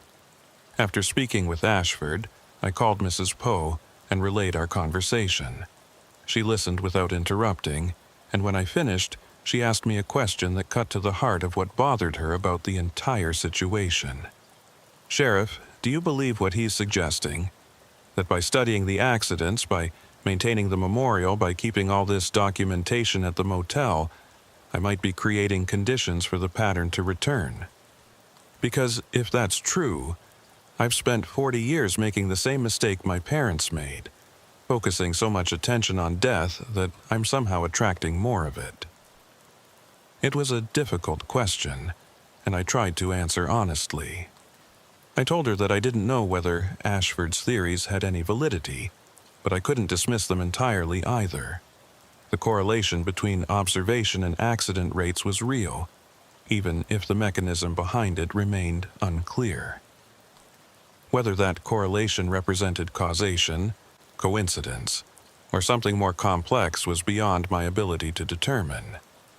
But I could understand why both her father and Ashford had reached similar conclusions after spending significant time focused on the motel's history. "What I can tell you," I said, "is that maintaining files and memorial items in an unsecured, abandoned building in a remote location raises legitimate concerns beyond the theoretical questions about observation. You've attracted at least one researcher who was willing to trespass and spend weeks going through your materials. There are probably others who know about the location and might visit it. Some of them might not be as respectful or academically motivated as Ashford. If the files contain personal information about accident victims, there are privacy issues to consider as well." Mrs. Poe acknowledged these concerns but remained resistant to moving the materials from the motel. "Sheriff, I understand the practical problems, but I can't separate the documentation from the place where the history occurred. The motel is part of the story. Moving the files to some storage facility or archive would strip away the context that makes them meaningful. My parents suffered here. Hundreds of people died within sight of this property. That connection matters, even if I can't articulate exactly why." We discussed various options for securing the property better, perhaps installing locks on the room doors or posting no trespassing signs more prominently. But both of us recognized that anything short of constant surveillance wouldn't prevent determined individuals from accessing the site. The motel was too remote, the area too vast to patrol effectively, and the story too compelling for certain types of researchers and curiosity seekers. As word continued to spread through online communities interested in anomalous phenomena, the site would likely attract more attention rather than less. I decided to drive out to the motel one more time before closing my investigation. I wanted to see the place again with everything I'd learned in mind, and to decide whether I believed Ashford's theories had any merit, or were simply the product of too much time spent alone thinking about death. The drive out felt familiar now, the access road less hidden than it had seemed during my first visit, the landscape less empty. I was starting to understand how location could become layered with meaning and history until it took on qualities that went beyond its physical characteristics. The motel looked unchanged, still abandoned, still deteriorating, still sitting in isolated silence under the vast Arizona sky. But knowing its history transformed how I perceived it. This wasn't just an old roadside motel that had failed economically. It was a place where people had witnessed tragedy on a scale that had broken them psychologically, where deaths had accumulated until they became a kind of presence in their own right, where the boundary between observation and participation had somehow become blurred. I walked through the property slowly, entering each room where Ashford had worked, standing in the spaces where he'd arranged accident reports and tried to find patterns in the deaths.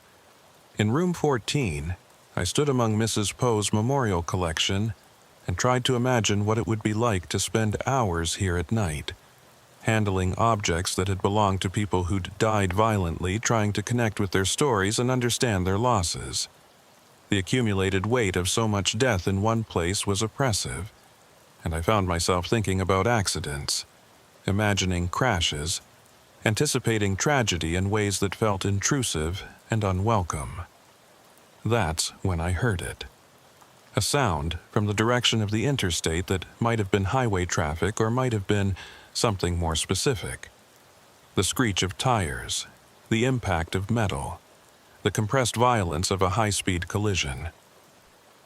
I stepped outside quickly and looked toward the highway visible in the distance.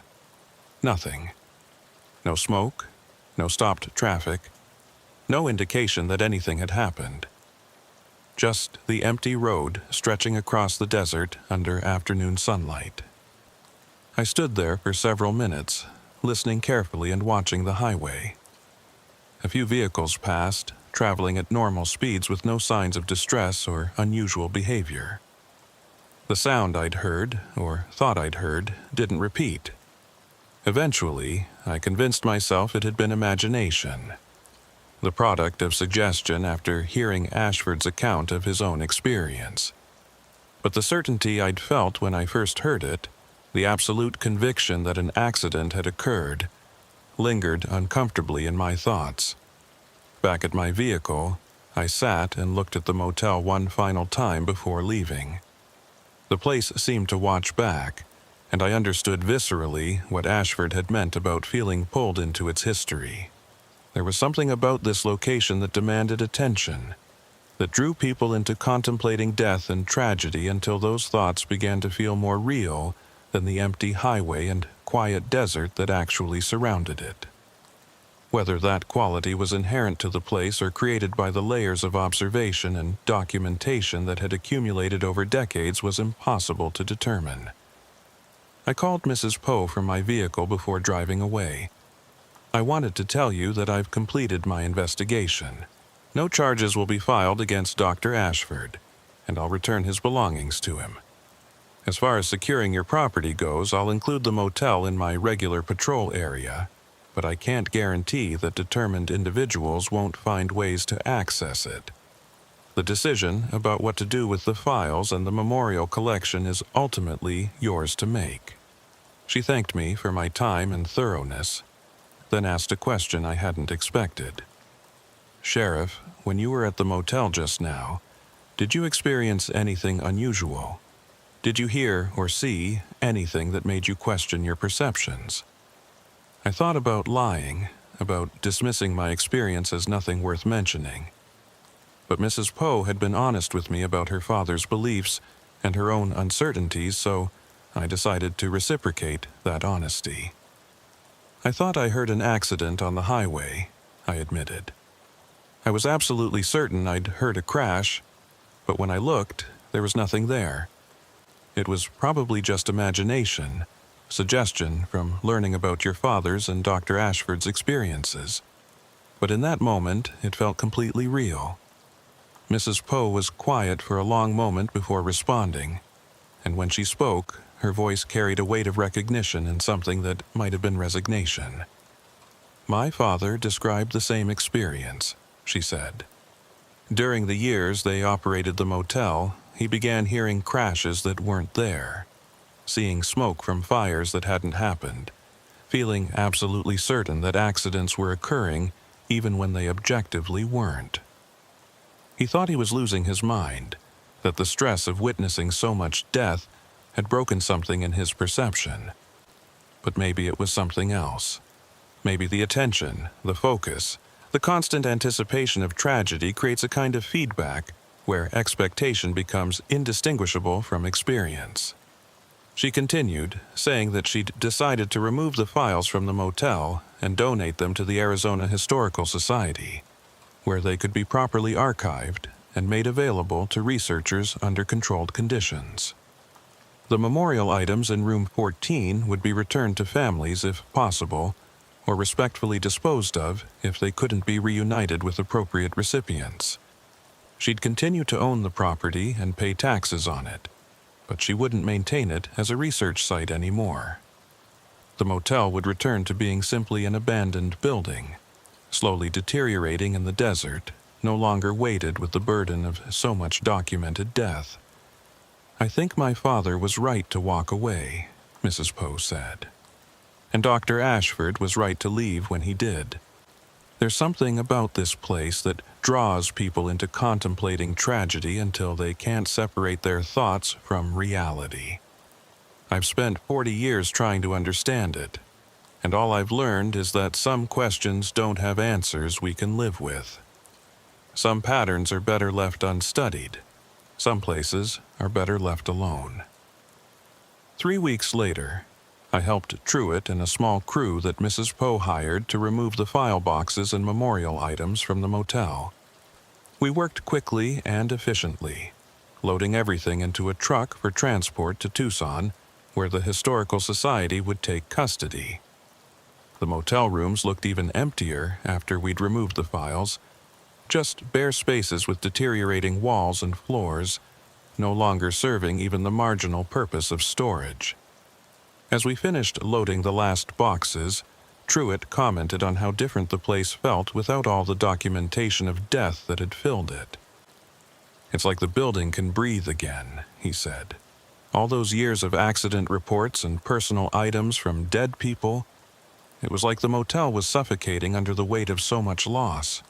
Now it's just an old building falling apart, which is sad in its own way, but not nearly as heavy as what it was carrying before." I understood what he meant. The oppressive quality I'd felt during my visits, the sense that the place demanded contemplation of mortality, had diminished noticeably once the files and memorial collection were removed. Mrs. Poe didn't come to the motel during the removal process, saying she wanted to remember it as it had been when it still held the history she'd spent so long documenting. I spoke with her by phone afterward, and she seemed relieved that the materials were finally somewhere secure where they could be preserved properly and accessed by researchers who wouldn't have to trespass or risk psychological immersion in the kind of isolated obsession that had affected both Ashford and her father. She said she felt lighter, as if she'd been carrying physical weight that had finally been set down. I never saw Marcus Ashford in person.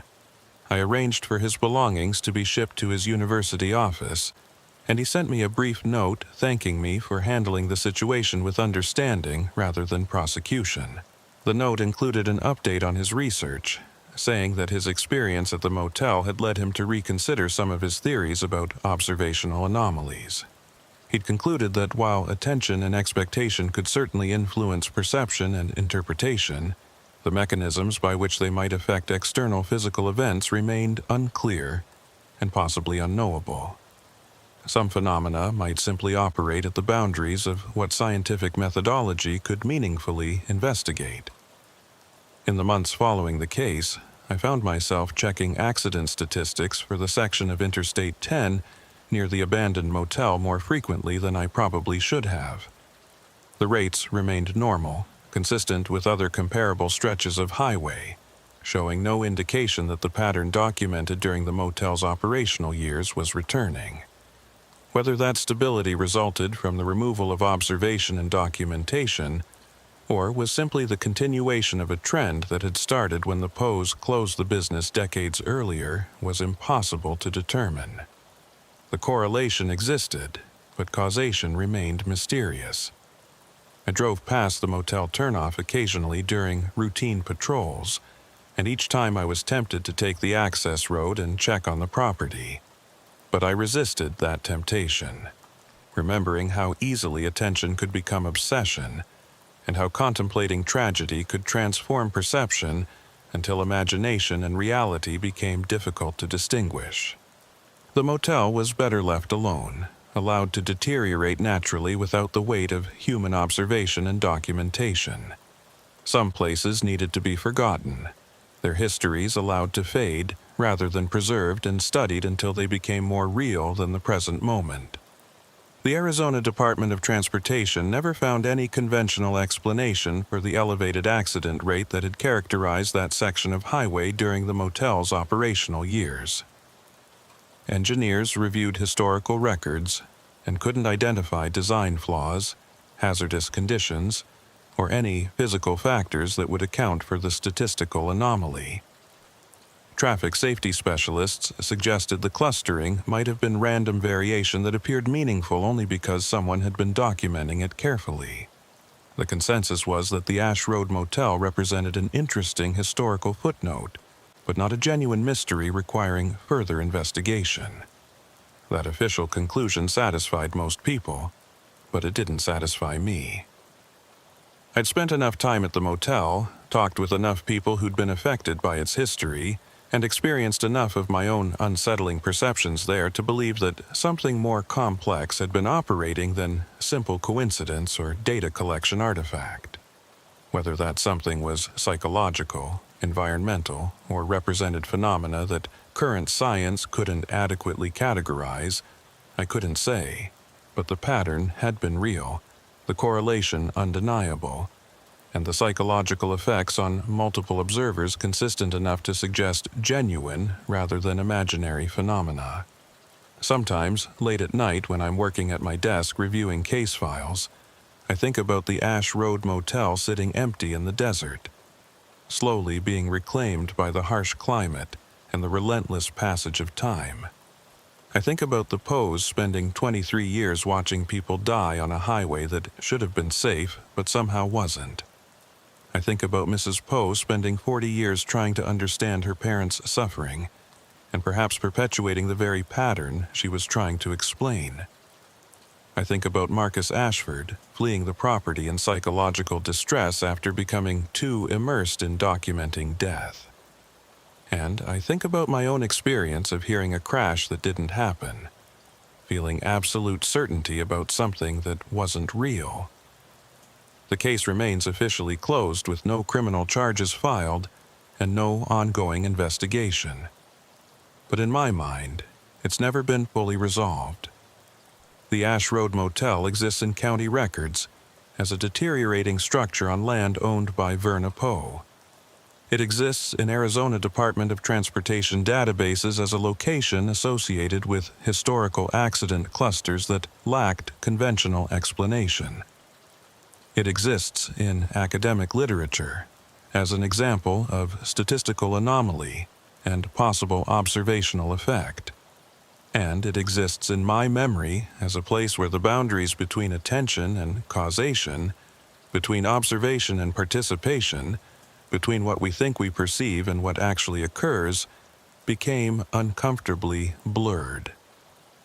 The last time I drove past the access road leading to the motel was 6 months after helping remove the files and memorial items.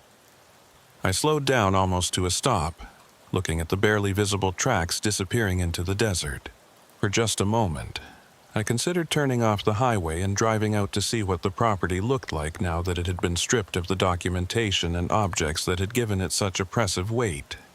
But I kept driving, recognizing that impulse for what it was. The same curiosity and compulsion that had drawn the Poes, Mrs. Poe, Ashford, and probably others to focus attention on a place that seemed to demand observation. Some places need witnesses. Some tragedies need documentation. But perhaps some locations operate according to different rules, where observation itself becomes participation, where attention feeds rather than illuminates, and where the act of watching creates the very phenomena being observed. The Ash Road Motel might be such a place, and if so, the best thing anyone can do is let it fade from memory, allow its history to become uncertain and its location forgotten, until it returns to being just another abandoned building in the vast Arizona desert, unremarkable and unremembered, no longer weighted with the burden of too much death and too much watching. The highway stretches on, carrying traffic between communities, connecting places and people, serving the purpose for which it was built. And somewhere along that highway, visible only if you know where to look and have reason to seek it, sits the Ash Road Motel, empty and silent, slowly disappearing into the landscape from which it emerged 70 years ago. Its story is preserved in archives and academic papers, but the place itself is being allowed to forget, to release the memories and observations that once gave it such dark significance. That forgetting might be the healthiest outcome for everyone involved, the most respectful treatment of a location that witnessed too much suffering and drew too much attention for too many years. I closed the case file and stored it in the archives, where it will remain unless someone has reason to retrieve it.